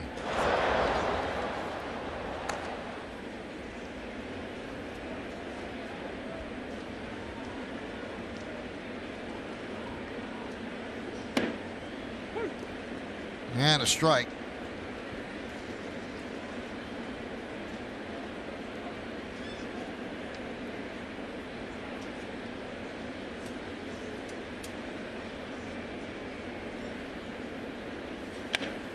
Grounded and through the right side with 3 infielders on that side for a base hit.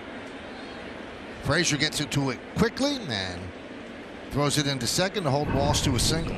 You talk about a ground ball that's hit hard. This ball gets to through the hole, and then Frazier has to sprint to keep you from getting to the wall. I mean, this ball was hammered.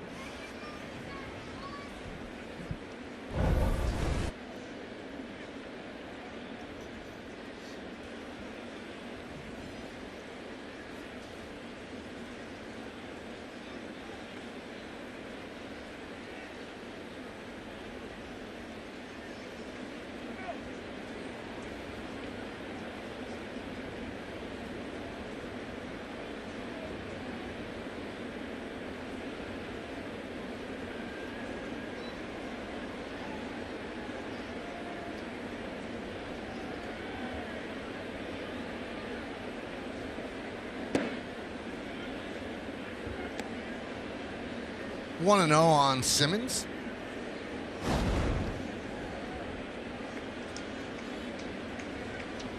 Connie would imagine, you know, you got Trout coming back, Ohtani coming back. You know, you've got a great shortstop to build things on. If this organization goes out and brings in a top-notch pitcher, you know, they could be right back in the running.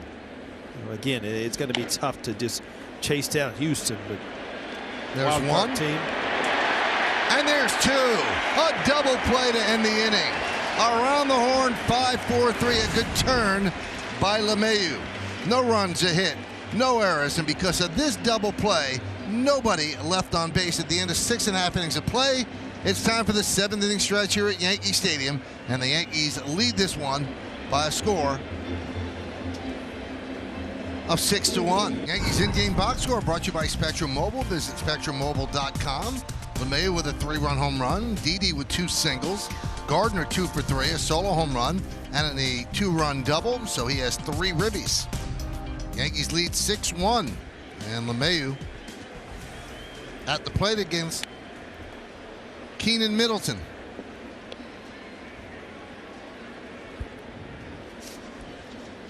So once again, Angels make the call to the bullpen, brought to you by Toyota. Let's go places.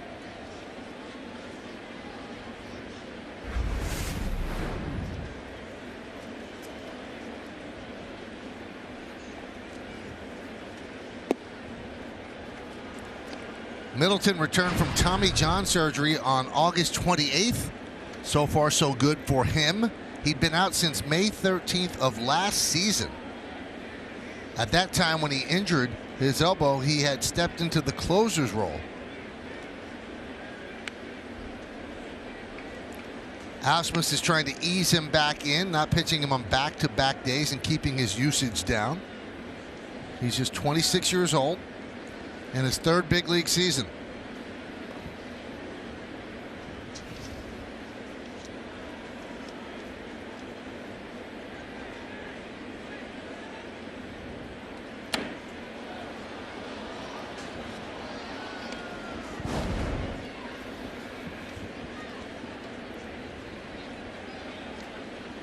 '97 ribbies after the 3-run home run by LeMahieu. Corey gearing up for the Yanks.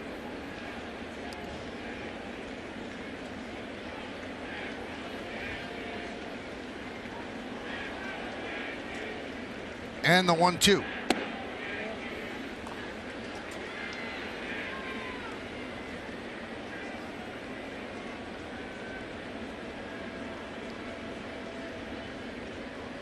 Sporting Aaron Judge is number 99.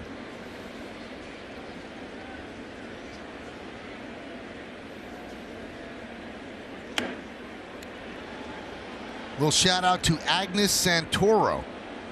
She wants to be celebrating her 96th birthday when the Yankees are in the World Series. She'll be 96 on October 28th. She watches every single game on Yes. So thanks for being with us, Agnes. Agnes Santoro from Connecticut. Actually, she's from Cooperstown. She's a Hall of Famer. Oh, Agnes. LeMahieu could not hold up. He's out on the strikeout, 1 away.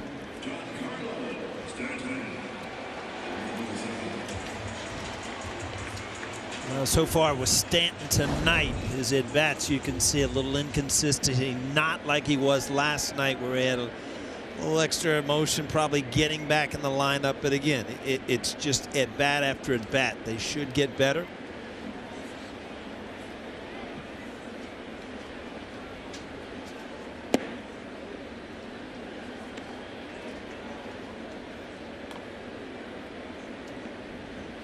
.95 miles an hour on that last pitch. Tonight's high-speed pitch comes from Optimum by Altice.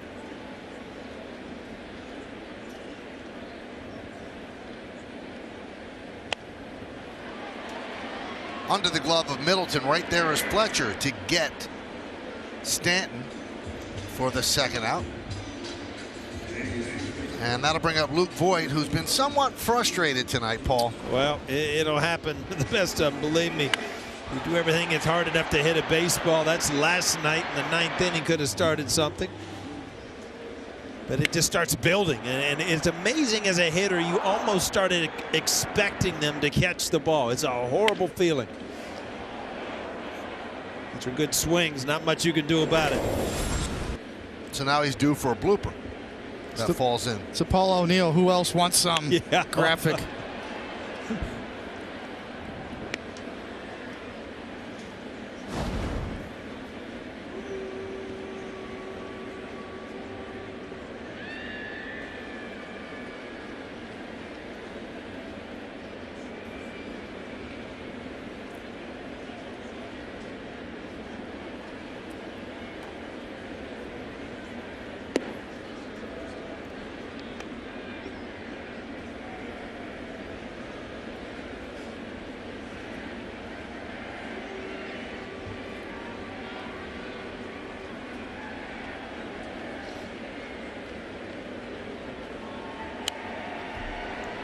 1-2. Cleveland leads Detroit 4-0 top of the 5th inning. Kansas City leads Minnesota 3-0 top of the 3rd inning.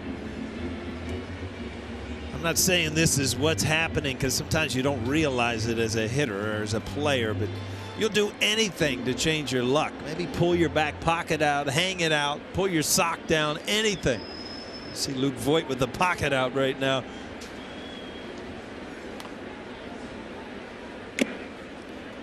And he strikes out with a tip into the glove of Smith. Catcher even catches it, Michael. We'll go to the 8th. Well, it's time for the game summary. Brought to you by Infinity. Empower their drive. It's 6-1 Yankees. They're 6 outs away from a clinch. 6-6-0 for the Yanks. 1-4-0 for the Angels. Heaney went 5. Tanaka has gone 7. He's turning it over to the bullpen now. Pitched very, very well. Brett Gardner, solo home run and a 2-run double, so 3 ribbies for him. Now a new career high of 69 ribbies. And DJ LeMahieu, a 3-run home run, giving him 97 ribbies on the season. Corey Guerin takes over as Tanaka pitches an outstanding game here tonight. 6-1 Yankees.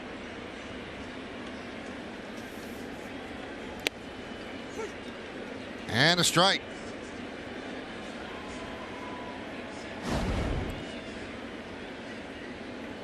Crowd of 42,056 here at Yankee Stadium on this Thursday night.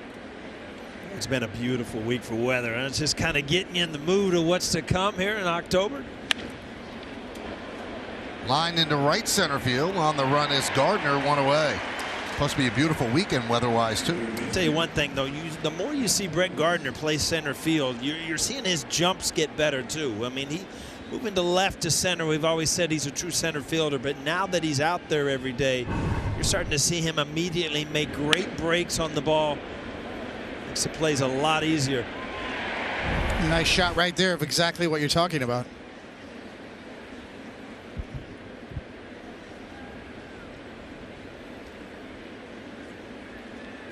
And the pitch outside to Theis.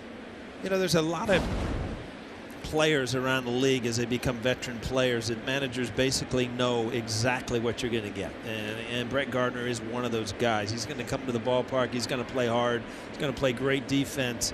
He's had a year where he's hit a few more extra home runs, but you basically know what you're going to get. High intensity, big heart is a big part of this team.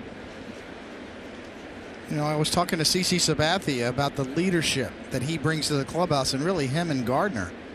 And he said they set the tone because they're just little kids. They're talking smack in there, and they're easy on the rookies. They really incorporate a lot of the young players into the fold a lot quicker than what you and I probably experienced. Yeah, but you know, looking back, it is amazing. You know, you don't realize it at the time, but how the young eyes do realize what's going on, and they are watching, and you know, you can progress younger players by having veteran players that are true leaders, and there's one, and we talked about Gardner in center field being the other. I saw an interview on the big screen today where Gardner and CC were talking about the World Series and how much it would mean, how much more fun it would be with this group of guys. So both of those guys looking forward to trying to get back there. Yeah, Gardner's been saying that since spring training. You know, this is a good group of players. He really likes this team, and they set the bar high, those two guys.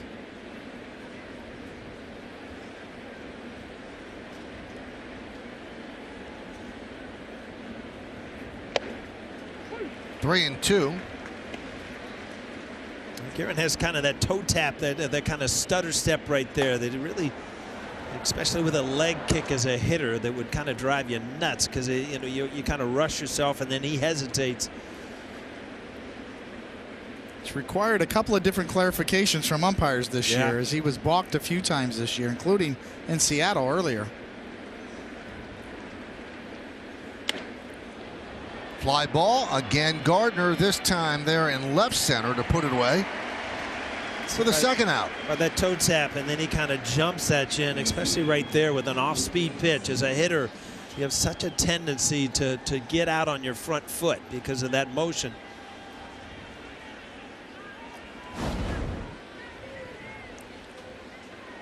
Here's Hermosillo.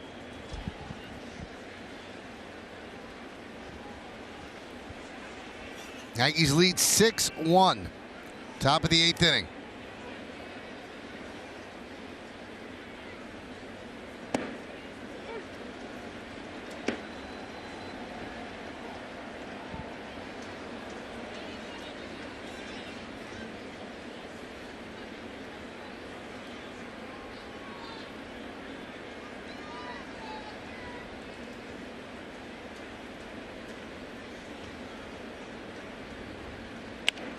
Grounded to short, Gregorius.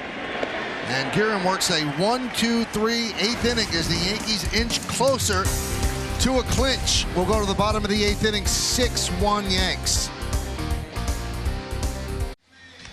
Time for the line score, brought to you by Mattress Firm, where your budget stretches further.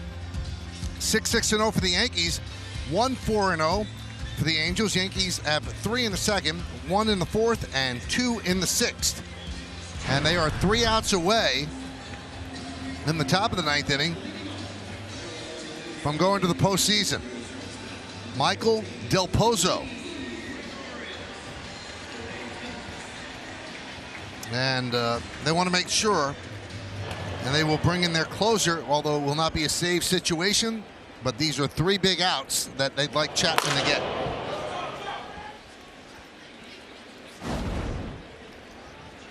So Gregorius, Urshela, and Mabin against Del Pozo.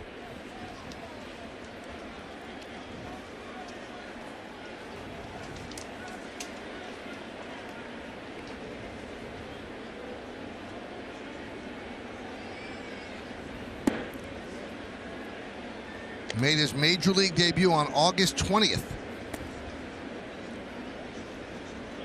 Only 11 days after the Angels traded him, or for him from Texas for cash. And he made his debut against the Rangers.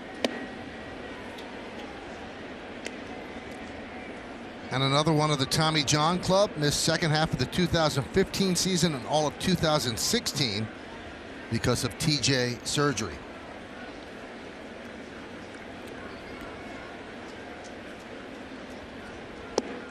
Let's get some numbers out of the way if the Yankees do in fact clinch. Now, it's just a matter of time. They just need one more game, and they've got a week and a half to do it, but they'd like to do it tonight.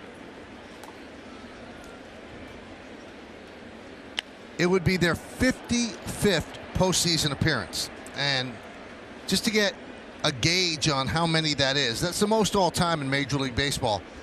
The second place team with the second most trips to the postseason, the Brooklyn and Los Angeles Dodgers, they have 33, 22 behind the New York Yankees. What this organization has been able to do and keep the tradition. I mean, even walking through the halls between innings, you know, pictures of Mickey Mantle, Joe DiMaggio, Babe Ruth. It's just the history from back then through today. It's just, there's no other franchise. And I tell you, Coney, you played in other organizations. There's no other place that gives you the feeling that New York does.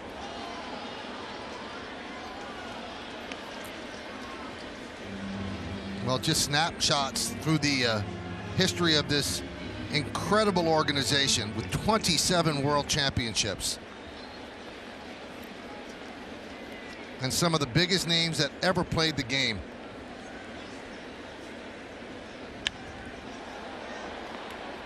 Fly ball. Shallow left. Hermosillo puts it away. One down, and this year trying to add to that legacy.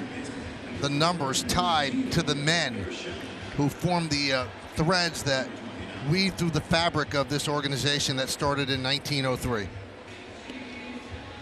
Everyone playing a role in the support of what's been built over the years.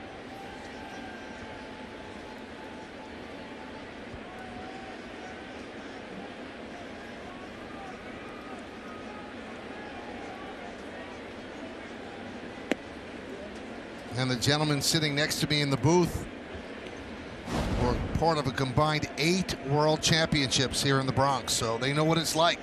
They know what postseason is like in the Bronx, in October in the Bronx. Seems like the quasi-permanent address of October baseball. You know, I was getting goosebumps there, Michael, and then you threw a word out. It took me right out of the mood. Quasimodo, or what was that? Got me right back just sitting over here with Coney.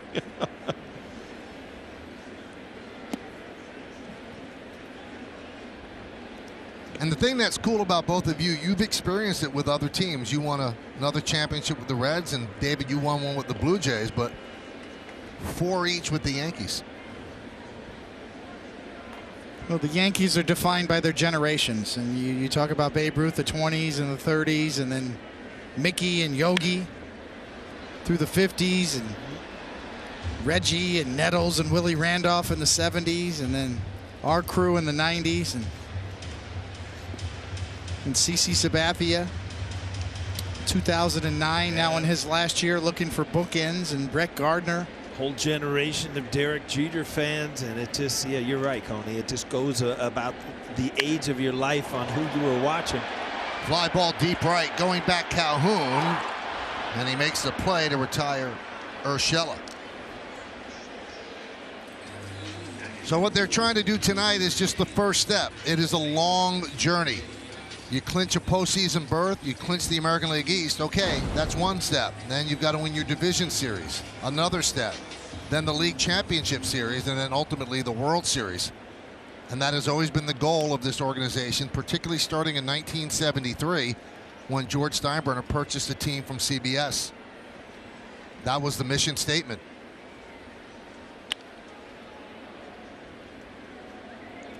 Oh, 0-1. And this is a team that has not shied away from what the mission statement is. And their first goal they talked about in spring training was win the American League East. And they're 3 outs away from doing that.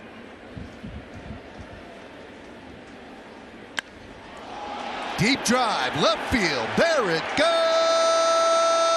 See ya. A long home run for Maben. 7-1 Yanks. We saw Maben shaking his hand the other night. He's had really good swings tonight. Must be feeling much better. Gave Michael Kay a long time, a long high home run to call that one.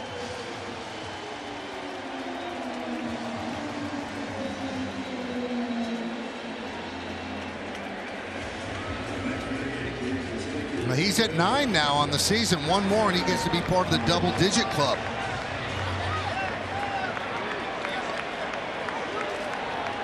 And that's his 30th Ribby of the year.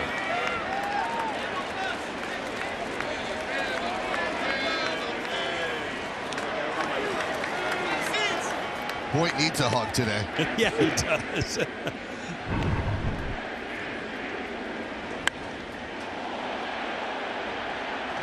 That turned it into a pirouette for the pitcher.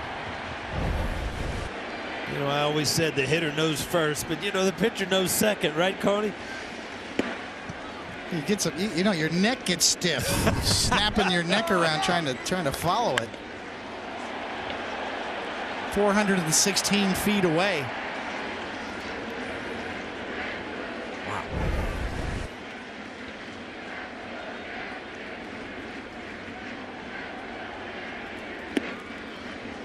That was right on the border of State Farmville and Postmatesville. And Maben wants to eyeball his teammates so they know exactly how far it traveled.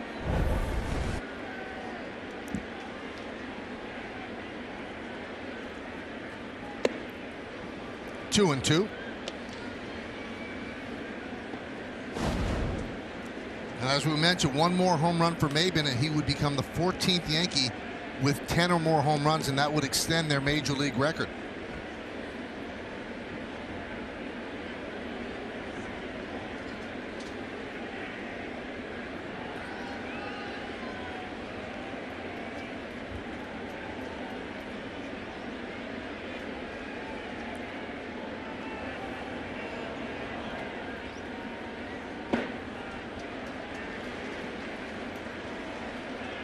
You were talking about connecting the dots and the generations of Yankees, Yankee fans. You remember when you go into Oakland and Frank Crosetti would come and visit us? And what a great guy. And there were times we were in Chicago.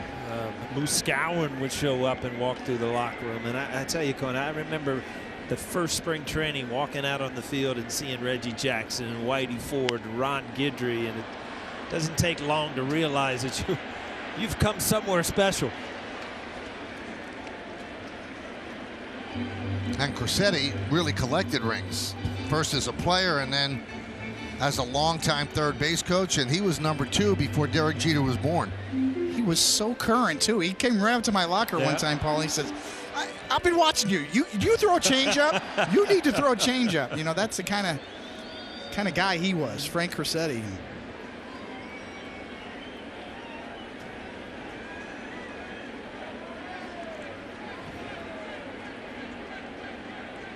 And the 3-2. Gardner works a walk. Well, Brett Gardner's had a great night at the plate. Obviously a home run, 2-run double, and then a good at bat right there against a lefty throwing a good curveball.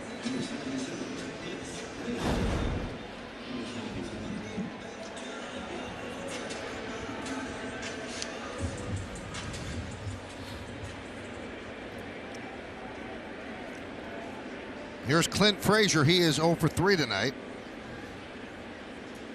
facing the lefty Del Pozo.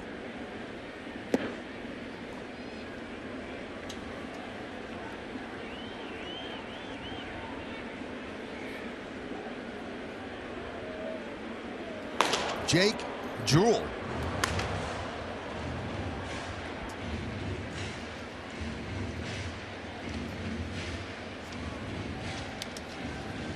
I think if you were Yankee fans, you know, if you just dream a little bit, you can hop in the DeLorean and go back and grab a pitcher. I think I'd take Gator.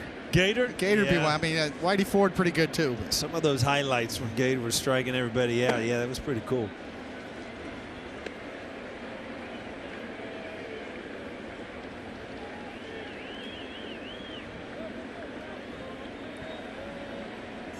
That's circa 1978. Gator on the mound. Whitey Ford, just about any of those runs, be pretty good starting game 1. Drill deep to left field. See ya. A bullet home run for Clint Frazier. And the Yankees lead 9-1.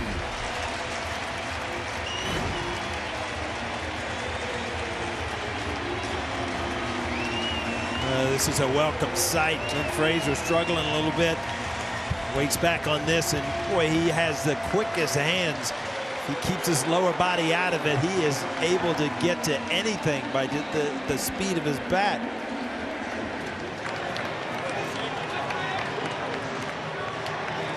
Well, Del Pozo has done enough as Brad Ausmus will go to the bullpen. That's the last pitch he'll throw. And Frazier sent it in another direction. Frazier knocks out Del Pozo. We'll be back.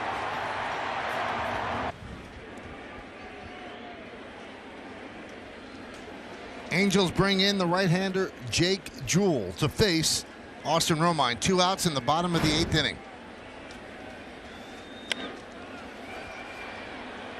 Skied the other way, foul. Well, if the Yankees are going to clinch, it's certainly going to be done in a game that embodies the 2019 Yankees. They've slugged 4 home runs in this game. A 3-run shot by LeMahieu, solo shot by Gardner, solo shot by Maben, a 2-run home run by Clint Frazier.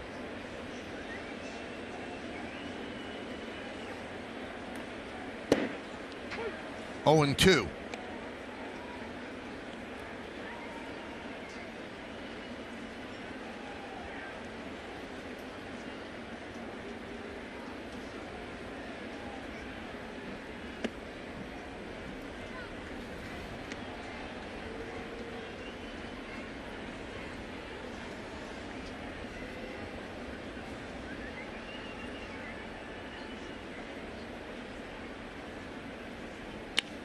Line on 1 hop to Simmons. So smooth. He makes the throw to first, and that'll do it. But power in the bullpen and power in the bottom of the 8th. Cameron Maben goes yard, a long way, then a hug to Clint Frazier, passes the Magic that way. And Frazier said, okay, I'll do it too. 3 outs away.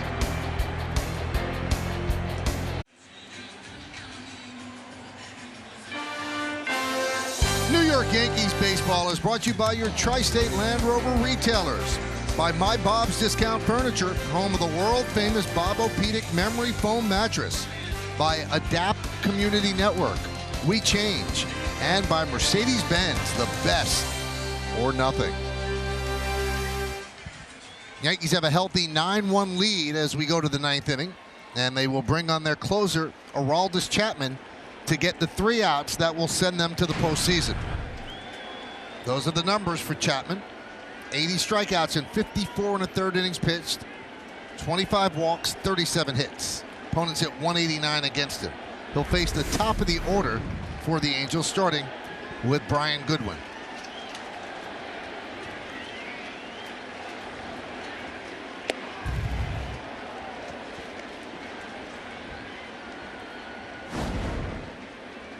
One and 0.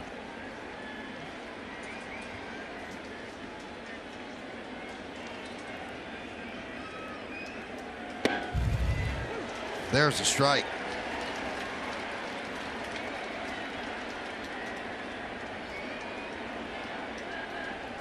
Last time Chapman pitched was in Game 2 of the doubleheader in Detroit on September 12th.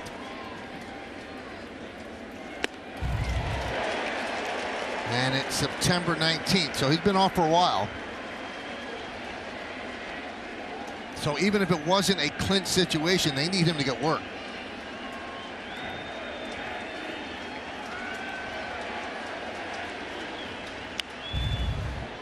...102 miles an hour. It's impressive. A lot of times we've talked about closers that there aren't in closing situations. Sometimes they kind of go through the motions. 100 pitched before and then 102 there. 1-2. Another 102. It's a tough one to stay on top of right there, Coney. That high 102.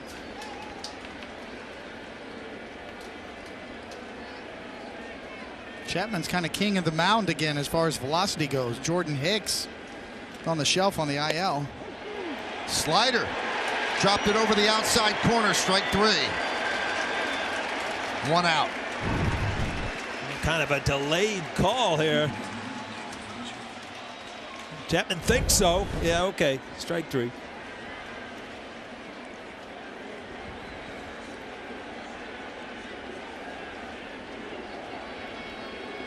Here's David Fletcher. Yankees were waiting to party last night. Looks like they'll get the opportunity tonight. And reminder, everybody, once this game's over, Yankees extra innings postgame on Yes. We'll have the clubhouse celebration. We'll have the interviews, everything that you will need. So head over to Yes at the end of the game for Yankees extra innings postgame coverage. Grounded to second. LeMahieu's there. The Yankees are 1 out away.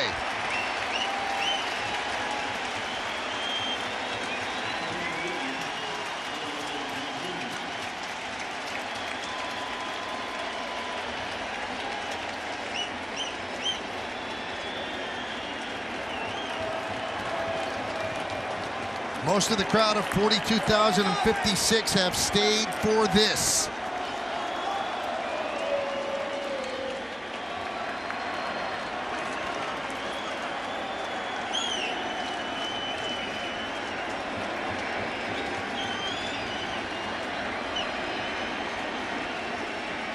Here's Calhoun against Chapman.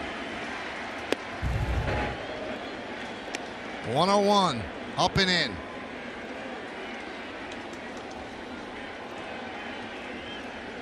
Yankees looking to nail down their 19th divisional title, 55th postseason appearance, and their 21st 100-win season, the most all time. And they're 1 out away from all of that. 2-0.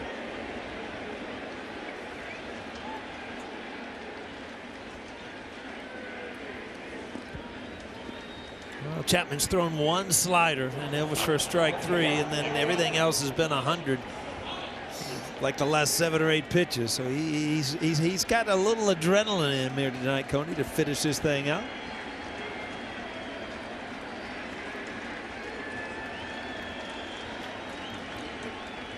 And the 2-0.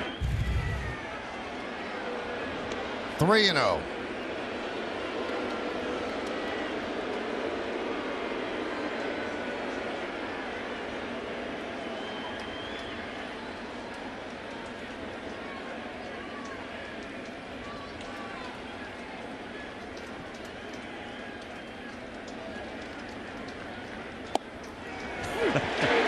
A 3-0 slider.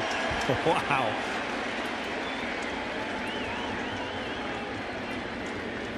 That's what you're looking for, 3. I think Aaron Boone even thinks that one was funny.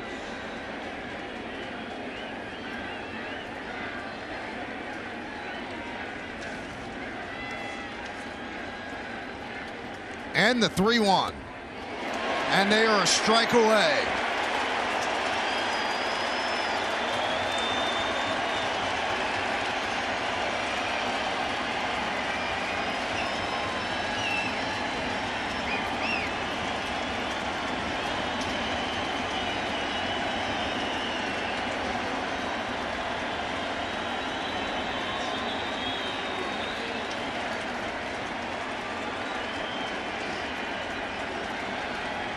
And the payoff. And the Angels stay alive as Calhoun slashes a single to left field. I tell you what, you got to tip your hat to Calhoun right there. 2 up and in pitches, a couple sliders, and then stay in there and line one to left field.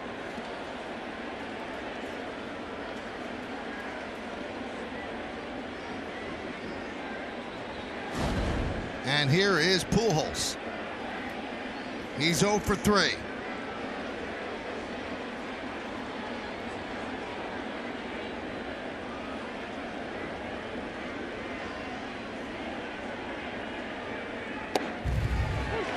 And there's a strike.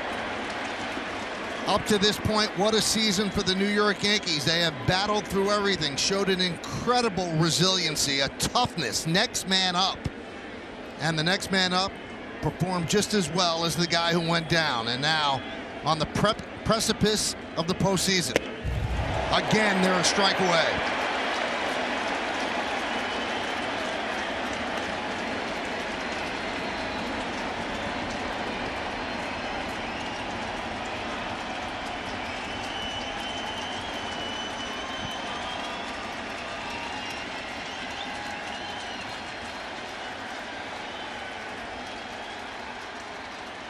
And the 0-2. Foul back. 103 miles an hour.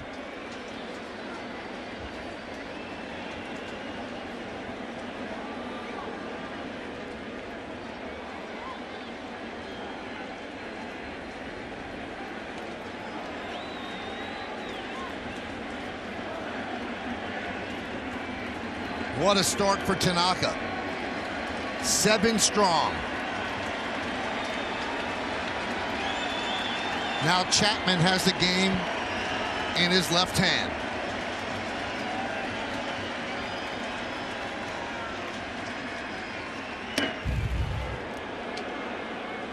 One and 2.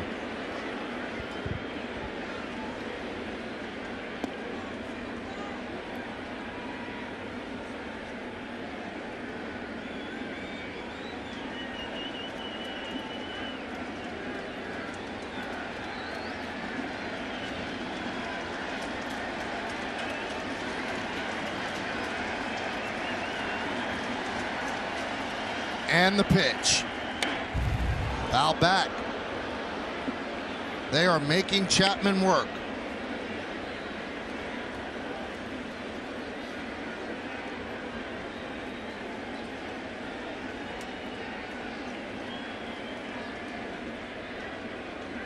Ready to erupt. It looks like Chapman wants to end this with a fastball, but boy, if he threw a breaking ball of any sort, it'll be strike 3.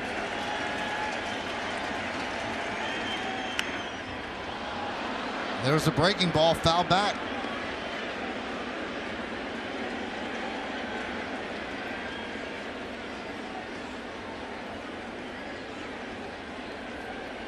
They're trying to nail it down against one of baseball's greatest hitters ever, Albert Pujols.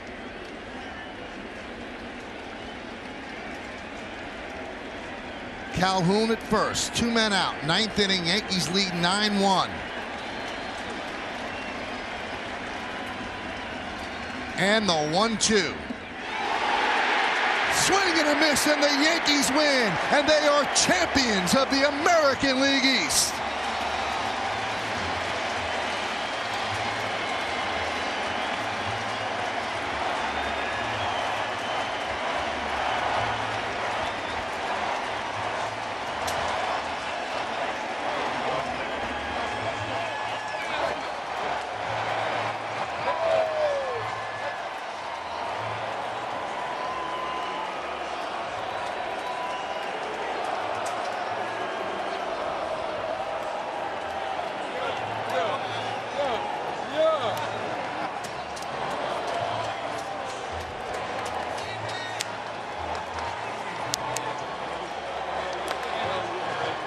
Yankees very businesslike as they clinch their 19th division title, their first one since 2012.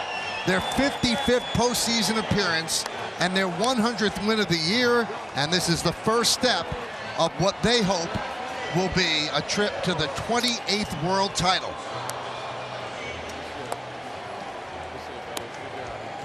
You can only compliment the guys that have got him there. I mean, Urshela, LeMahieu, Gardner, and then if you go through the pitching staff, the bullpen, the champagne is ready.